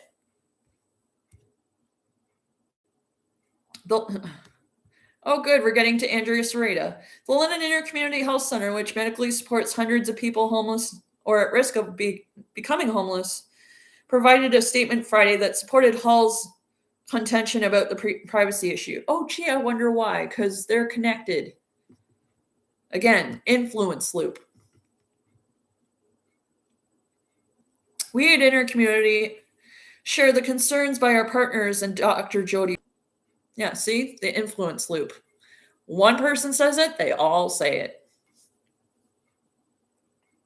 We will always provide support to the people we serve, and our approach will stay the same, which is supporting our patients who face high medical acuity because of their homelessness with our services in the core. The feedback I have heard from residents at last year's Wish site were that they desired increased personal privacy that is hard to achieve in a trailer setting. It's also hard to achieve when you're siloed to the same places in the core, but I digress.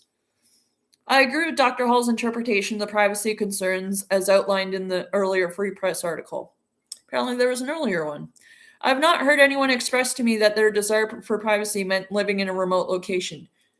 Because nobody is going to tell you how they truly feel if you're going to respond the way many of these agencies do when somebody tells you something that doesn't match your narrative. Why else do you have me blocked on Twitter? Miss, I'm open to provide free bus tickets to people on the downtown sites last year, but cut the funding. Both Udhorn and Trebek said, well, yeah, because the funding was cut across the board. If I'm not mistaken, they backed out of their commitment to provide transportation to the Wish sites last year. Oh my God, are you serious? Are you serious? Their services are in the core, correct? The trailers were located in the core, correct? Like, am I the only one that, like, I know not all services are offered in the core, but don't you guys also provide bus tickets? Pretty sure you do. I'm pretty sure that's been a thing long before this trailer thing.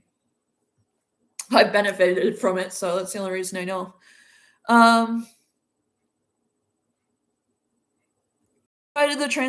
We provided transportation in our end of not from the budget provided from the city. We put the money that people gave you towards where it should have been going, instead of in your own pockets as part of your expenses and as part of your salaries. Sorry, but no, I don't buy this. Oh, poor me, poor me, poor me. Oh, we had to use money that we actually are given to help people, to actually help people. Good Lord. World's smallest violin. Even if they do provide some transportation, I strongly doubt it will be adequate to meet the level of need of residents living in remote locations. Well, wouldn't you know that they provided more than adequate transportation from those locations to the core and elsewhere? But again, you're undermining the city. Like, how adversarial do you need to be? And how is this helping anything? Living on the edges of people battling isolation. That makes no sense. People aren't battling isolation in the core, dude.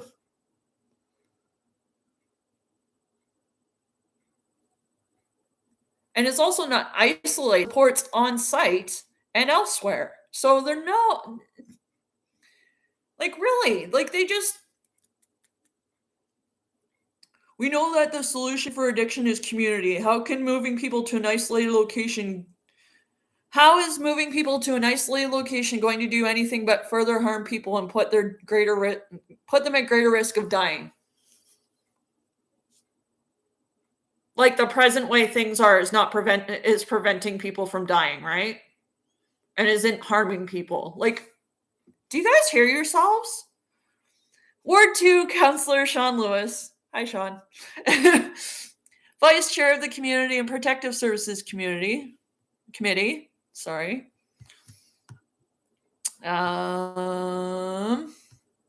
Sorry, the photo loaded and moved the page.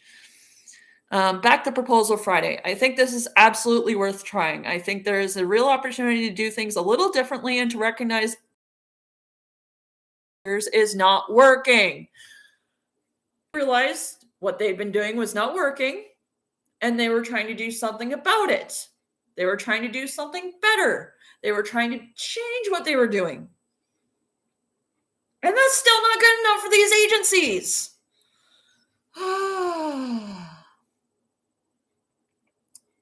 The committee meets Tuesday to debate the winter plan. It goes to City Council for approval November 16th. It's important that downtown options still exist for those who prefer to stay in the core, Lewis said. So, acknowledging that the core works for some people, which it does. Noting emergency shelter beds will be available at the Men's Mission and Salvation Army, plus new drop-in spaces run by Arcade overnight. So, nobody's saying that it's going to be for everybody. But for people that have asked for it repeatedly, it's for them. He said he believes remote shelters will offer an opportunity for others, including an Indigenous-led and culturally relevant model run station's name, at Loza Golf Course. The other site will be operated by Impact London. What it does provide is a lot more dignity than sleeping in an sleep with a door that can lock behind them. He said, for some people, feel is really important, but for other people, the best way to break the cycle of homelessness is to break that culture. So good. Utsord said it appears to him City Hall wants to remove homeless people from site as it tries to sell downtown to businesses and residents. See, this is what I'm talking about. They take any remote kind of, and they try and use it as an excuse. Which, again, I'll come back to when it comes to the modular shelters thing, because Dan's brother Abe had something really interesting to say about those. I feel like the city is building refugee camps for the victims of neoliberal gentrification. Ooh, big words. Doesn't change the fact that what you're saying doesn't have as much validity as you think. It has validity, just not as much as you think. The cities are turned into private property of a few wealthy individuals or corporations. Those who are impoverished are left with nowhere to live. Instead of addressing the root of the problem, the city is just exacerbating it by setting up these temporary during the winter refugee camps. So, okay, rewind. City sees that what they've been doing doesn't work, so they try and do something different, and all you guys do is complain about it.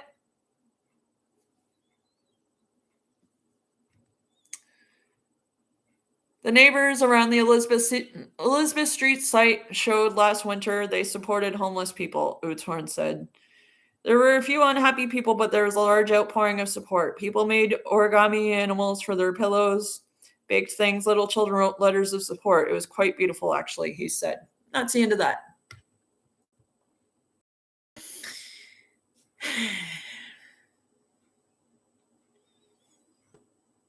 Are you guys getting the problem here?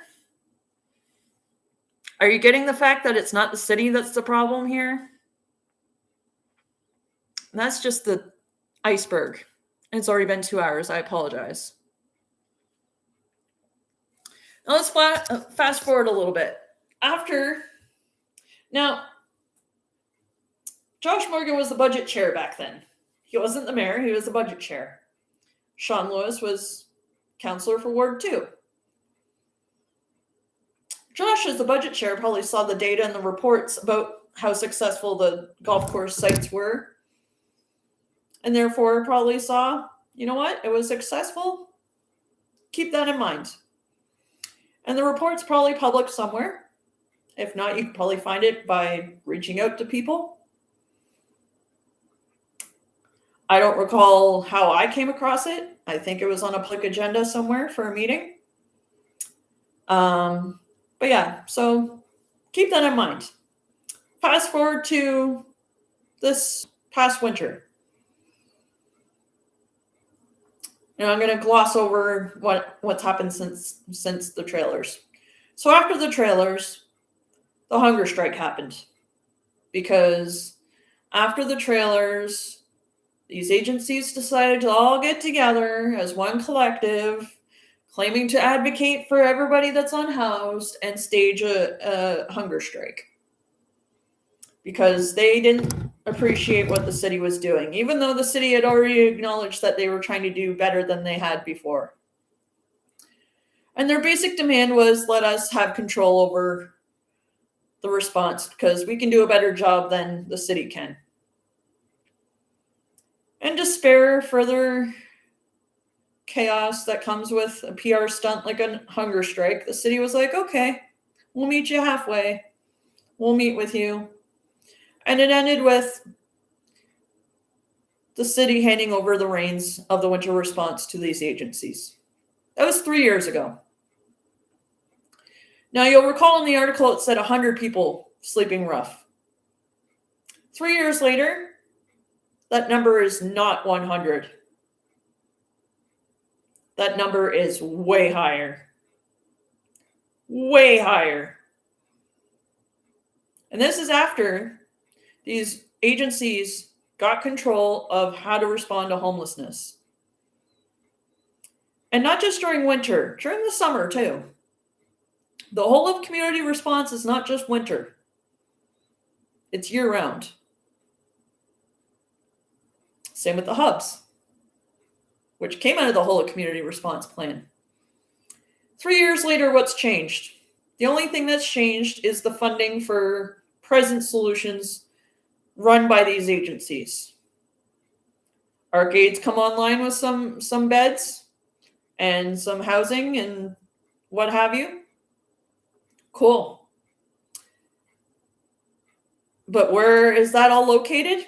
In the core. Not located outside the core, inside the core.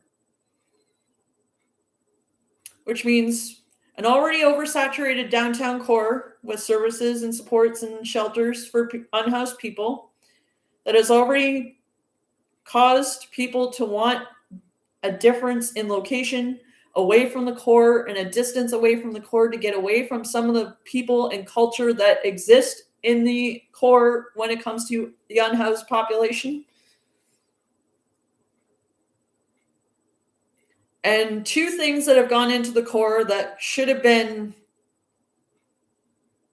to actually give people a proper chance are in the core and are easily accessible by the very same people that are the toxic people that keep people stuck. And because of that, the House of Hope and the building next to it have all suffered for it. The Indwell building that's there has suffered for it.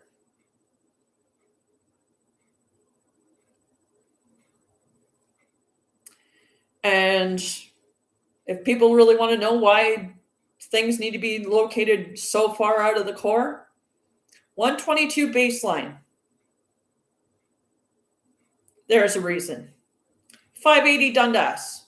There's a reason. The Warncliffe buildings. There's a reason.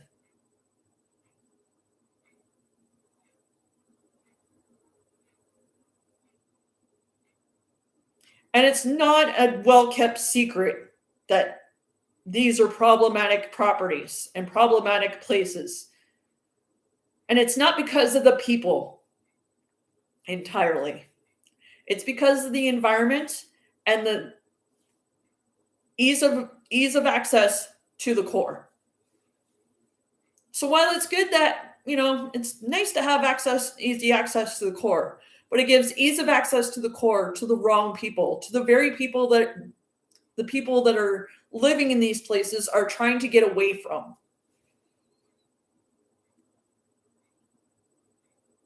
And yet in 3 years, again, anything that's come online has been in the core. They've stuck to their guns about it. And yet, 3 years later, are we any better?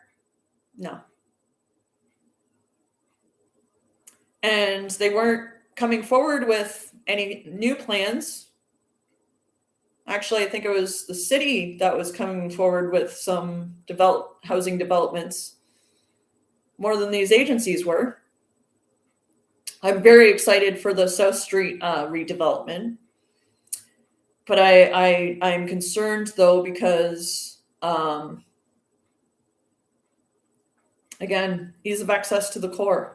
It's not far from the Center of Hope. It's not far from a lot of the environments that are negative and toxic. So as much as I want to be optimistic, and I am, I can't not be concerned. And anybody that actually knows what's going on and actually sees what's going on and isn't rose-colored glasses about it will realize that.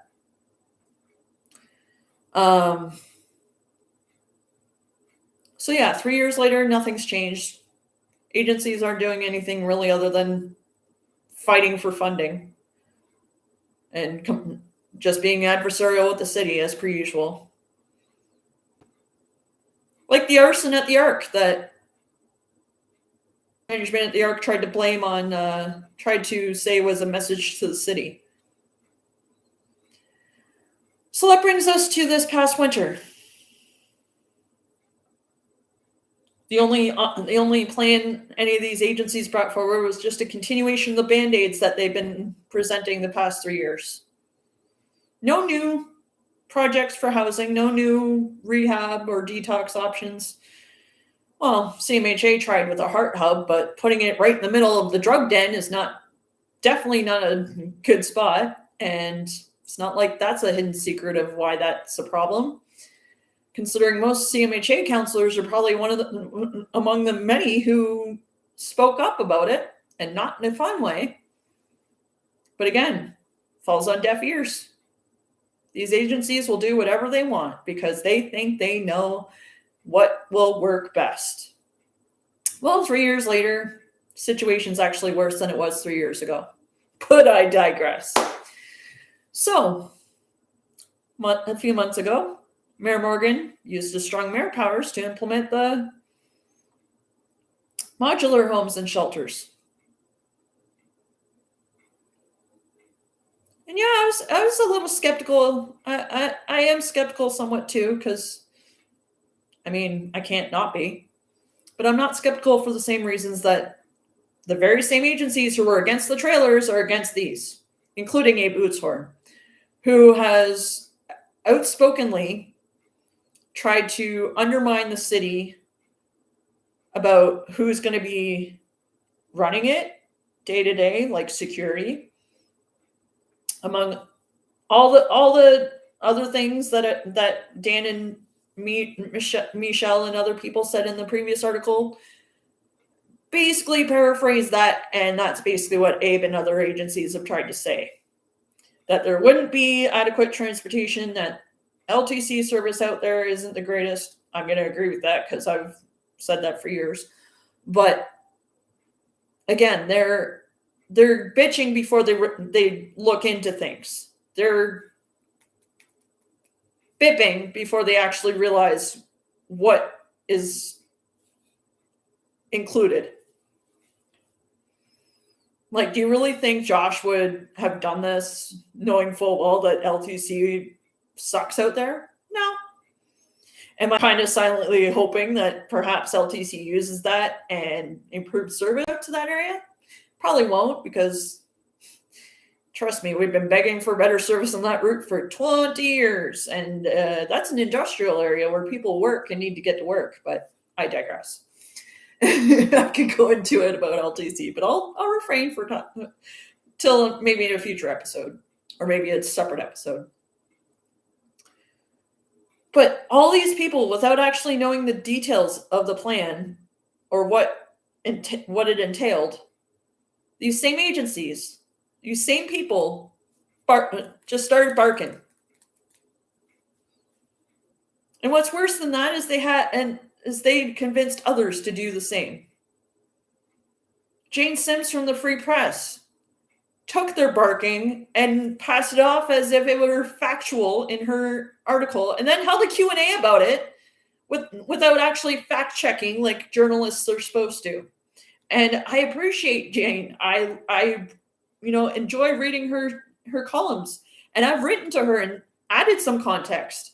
Do I think she acknowledged any of that? Probably not, because she probably takes Abe Bootshorn and these other agencies' words as scripture and doesn't bother to fact check.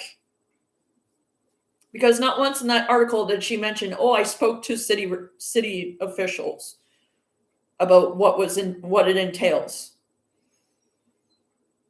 But once the city actually did disclose through a public meeting, through the process of what it entailed, guess what? Transportation to and from was going to be provided not by London Transit. And the company they had hired to be security and to run the day-to-day was not only trauma informed, but also had experience with this very same setup and very same initiative and very same thing.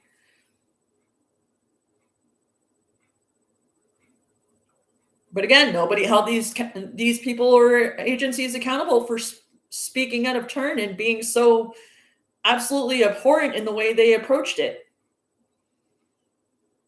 No, they have every right. They had every right to say what they said. No, they didn't. They're just regurgitating the same tired, old, anti-city rhetoric and using the same tactics to try and influence people to think that the city doesn't know what they're doing. Oh, we're the only ones that know what to do. Well, you guys have had 3 years to do something and nothing to show for it, because the problem is actually worse than it was 3 years ago when you guys got the reins given to you after staging a hunger strike. And let me touch on this while we're on the topic of the hunger strike. The tone deafness of Dan Utzhorn. This is stuck in my crawl ever since then, because I had unfortunately ended up at the Sally during this hunger strike. And I was not eating steak or, hold on, let me pull up the direct quote from Megan Stacy's tweet. Like I said, I have receipts.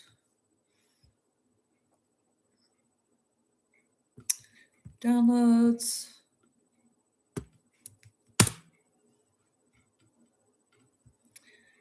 Let me share my screen, because I just want to make sure I get the context.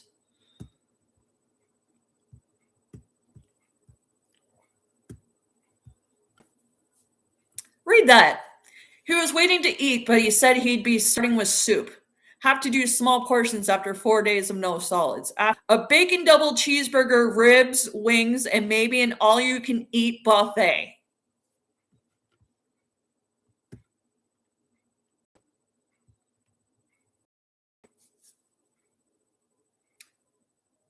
You just did a 4-day hunger strike, claiming to be doing so on behalf of unhoused people. And I don't care if you were, malnourished or just exhausted or this, that, or the other. Ew! And that's not even the worst part. The Forgotten 519, these agencies, they were gloating about how Dan was going home to his family and how they were going home to their kids and families. Again, out of touch much? You just did this on behalf of unhoused people, many of whom don't have opportunities to go home to their children or go home, period. Like, we didn't need to know this. We don't care what you're going home to. We don't care that you're going home. Just go home. You don't need to publicly announce and express yourself about what you're going to eat when you're done. Ew. Oh. Like, that's stuck in my crawl. Like, somebody that advocates for unhoused people and claims to be acting on their behalf let alone agencies that do the same, are the first to turn around and be like, well, we're going to go home to our families now because we've done a lot of work. We've worked hard, blah, blah, blah, blah, blah. You guys have sat on a fucking patch of grass. Oh, you haven't eaten for 4 days. You know what? Some unhoused people don't eat for weeks. And I'm not just talking in London either. There's other municipalities where people don't eat for days, for weeks. Like you think like it's like you pretend like it's such a big deal. And oh, I'm gonna go back and eat a double cheeseburger, ribs and wings. Who was the last unhoused person you saw have that to go back to a shelter to?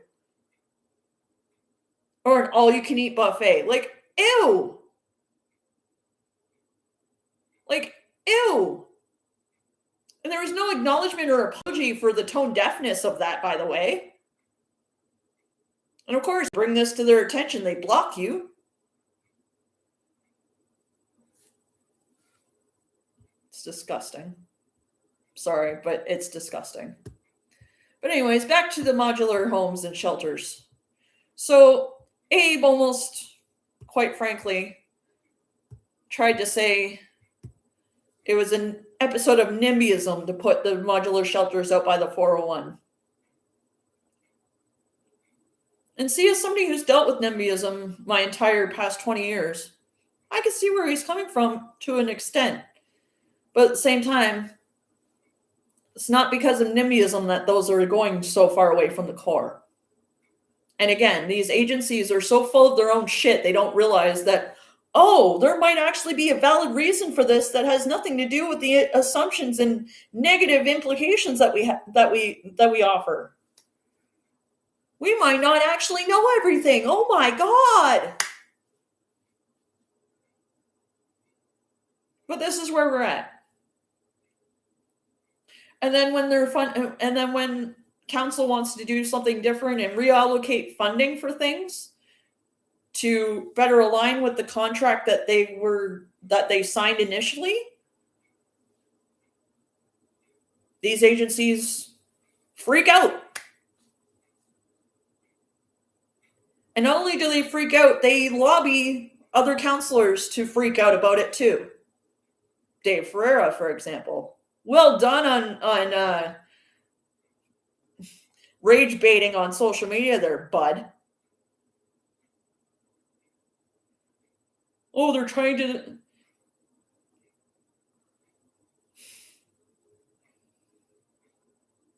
You know, I have respect for you, Dave, but that was... David, sorry. But that's... Like, come on. But again, that just goes back to my main point that I wanted to make. These agencies are lobby groups at this point. And that's not okay. That's unacceptable.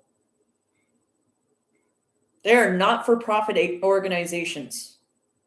They should not be lobbying council to do their bidding. Or council members to do their bidding. Nor should they be continuing to be so adversarial when it comes to the city doing something different that doesn't align with them, that they're not consulted about. Like, you're not the end-all be-all. Like, when it comes to the whole community response, you are. Because you wanted it that way, and as much as you've done next to nothing since you've gotten the end-all be-all, until you realize that and actually step up and, do something about it, like offer something that's different instead of just, oh, we don't. And I'm going to address this because it's really annoying to constantly hear, oh, we don't have enough funding. Oh, we don't have enough provincial funding. Oh, we don't have enough federal funding. Well, you guys of all people should know that you don't get funding just willy-nilly. Funding just doesn't fall from the sky. No, you got to earn that. And how do you earn it? You get a plan together with metrics, with actual facts, and not just peer-reviewed studies. Metrics, facts, a plan, a budget for it. And you take that to start with the city, Or maybe go to the province but include the city so the city can try and, collaborate with you and actually help towards getting it done. What you don't do is sit on your hands and bitch about it because you think that the funding should come before you have to do it. No, it doesn't work that way. And you guys know that. And instead of acknowledging that and doing something that actually, promotes progress, like actually having a plan and bringing one forward, you guys would rather sit back and complain. Oh, the city's not doing enough. Oh, the problem's getting worse. Oh, we don't have the funding to do what we want. Well, then ask for it.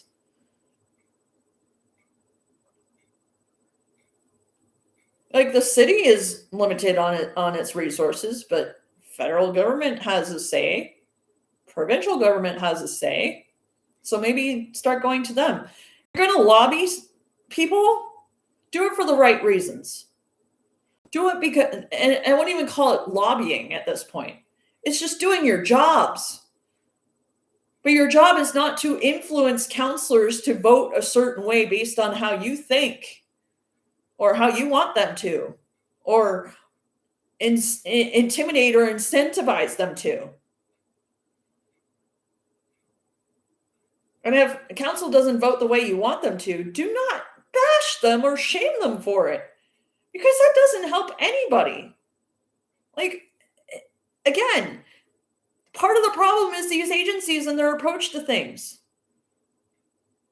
And I hope I've made it clear in this entire 2+ hour video that the agencies have a huger problem and are for the very agencies that claim to be fighting system disruption and be all for system disruption. Well, you don't seem too keen on disrupting your own systems or changing your own systems. You only want to change everybody else's systems and everybody else and everything else. You don't want to change within yourselves, which would be a good start, because you guys also need to do better. And there are valid reasons why. And if you don't see there's valid reasons, you're not paying attention. So yeah, the city does need to do better. I'm never going to disagree with that.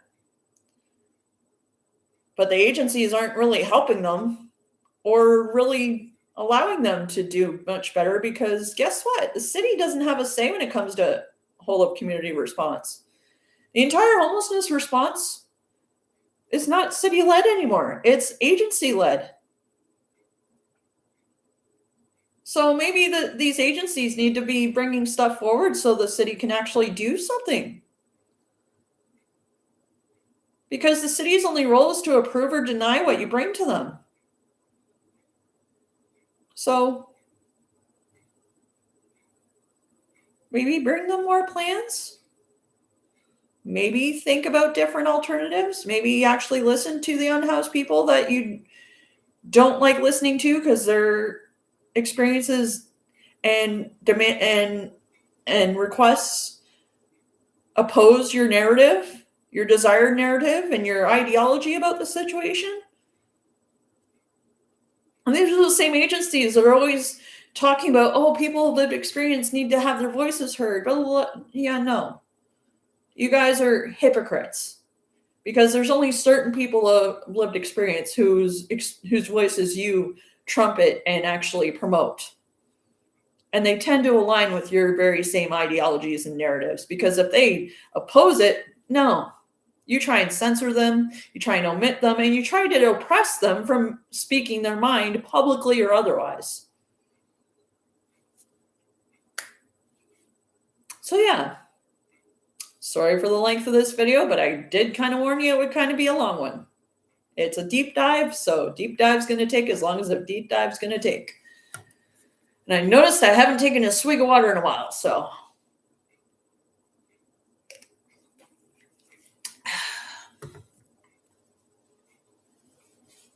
Now, going forward, agencies, you need to do a deep dive on yourselves. And you need to, and this is another hypocrisy I see. You demand accountability and transparency of city and other places and people. But when the city and you don't exempt them from any kind of full transparency and full accountability, but at the same time, when the city asks you for full transparency and full accountability, you complain. Oh, that's a lot of work. Oh, that's so much work. That's so much to ask. No, it's not. Full transparency is not too much to ask.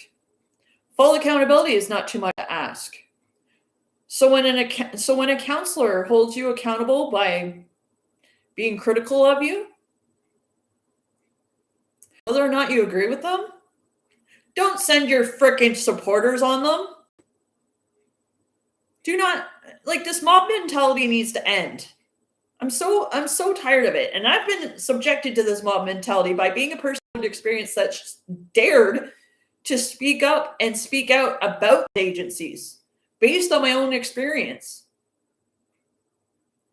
I've been subjected to death threats, for crying out loud, by some of your supporters. Why? Because I dare, God forbid, have a different perspective from the rest of y'all. And God forbid my perspective opposes your narrative or opposes your experience. That doesn't warrant death threat. That doesn't warrant a smear campaign. That doesn't warrant anything. But you know what? You want respect, you got to give it too. You don't think you're exempt from respect? Well, nobody else is either. I'm so tired of these agencies acting in such a malicious way towards people that dare to speak up and be critical of them. You gaslight them. You gaslight the very people who come out of respect, because if they didn't, they wouldn't care and they wouldn't say a word. And again, like I said at the beginning, it seems that all these agencies and individuals seem to think that I have it out for them because I speak critically of them. No. Go ahead, try and tell me I'm anti-addict and anti-homeless because I dare to demand better from these agencies, demand different from these agencies. Not that I don't demand the same of the city. Trust me, I do. You can ask any counselor. For the past 3 councils.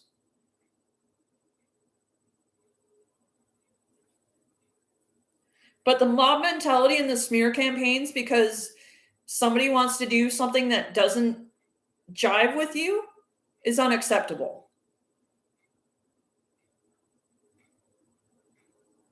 And these are the same agencies that are against violence against women. They're against violence and oppression and this and that and the other. Well, what do you think gaslighting somebody does? That oppresses them. And as a social service agency, you are a system. So you want to be against system oppressing people? Stop being the system that oppresses people.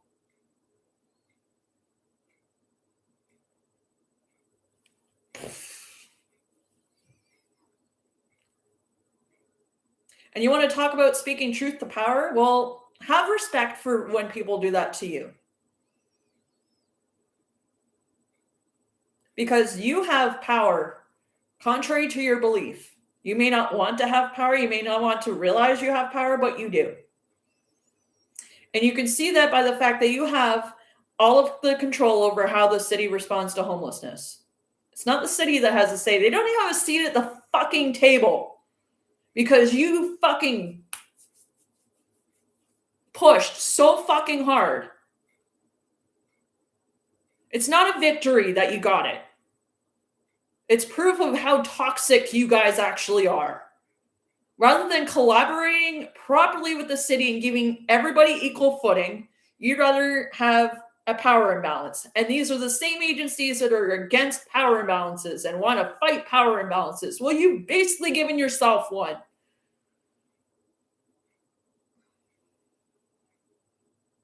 You guys are a power imbalance because you're taking power away from people of the lived experience and who are unhoused, who feel differently from you, and you are power tripping people that you don't agree with into submission to what you believe in. And you will go to unnecessary tactics to get your way. You did not need to stage a hunger strike, but you did anyways, just to prove a point that you could. It didn't accomplish anything. In fact, the city probably just gave you the reins just to get rid of you, so they could stop hearing about it, because now you guys have the reins. Now the only people you have to blame are yourselves.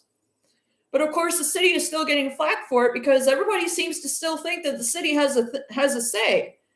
The city lost their say when you pounded them into submission to giving them what you want to spare them from having to hear about it anymore.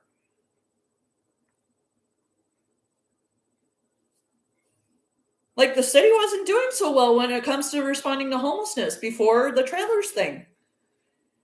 And they had turned a corner when they did the trailers thing out at the golf courses. But you guys were too full of your own shit to see it, because it wasn't how you saw things, how you think things should be done. And yet, we've had 3 years for you guys to do how you think things should be done. And have they? No. Unless how you think things should be done is just keeping with the same toxic systemic issues that we've had prior to that, and only make things worse by continuing to have additional services offered in that same system in the same core area. Because, yeah, people are still dying on the streets. And it's not the city's fault, because the city is not the one sitting on their asses not doing anything about it. They would love to do something about it, but they require you guys to get off your asses and actually bring something forward that they can actually, do. Really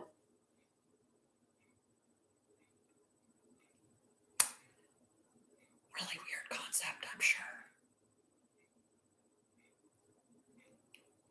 So yeah, I'm going to leave it there. Hopefully this gives everybody some food for thought, and hopefully prompts some conversations going forward. And I welcome any feedback, any conversations with myself, privately or otherwise. I'm aware of what putting this out there publicly will do and the ramifications of that, and that's fine. Thank you guys for your time. Have yourselves a great night.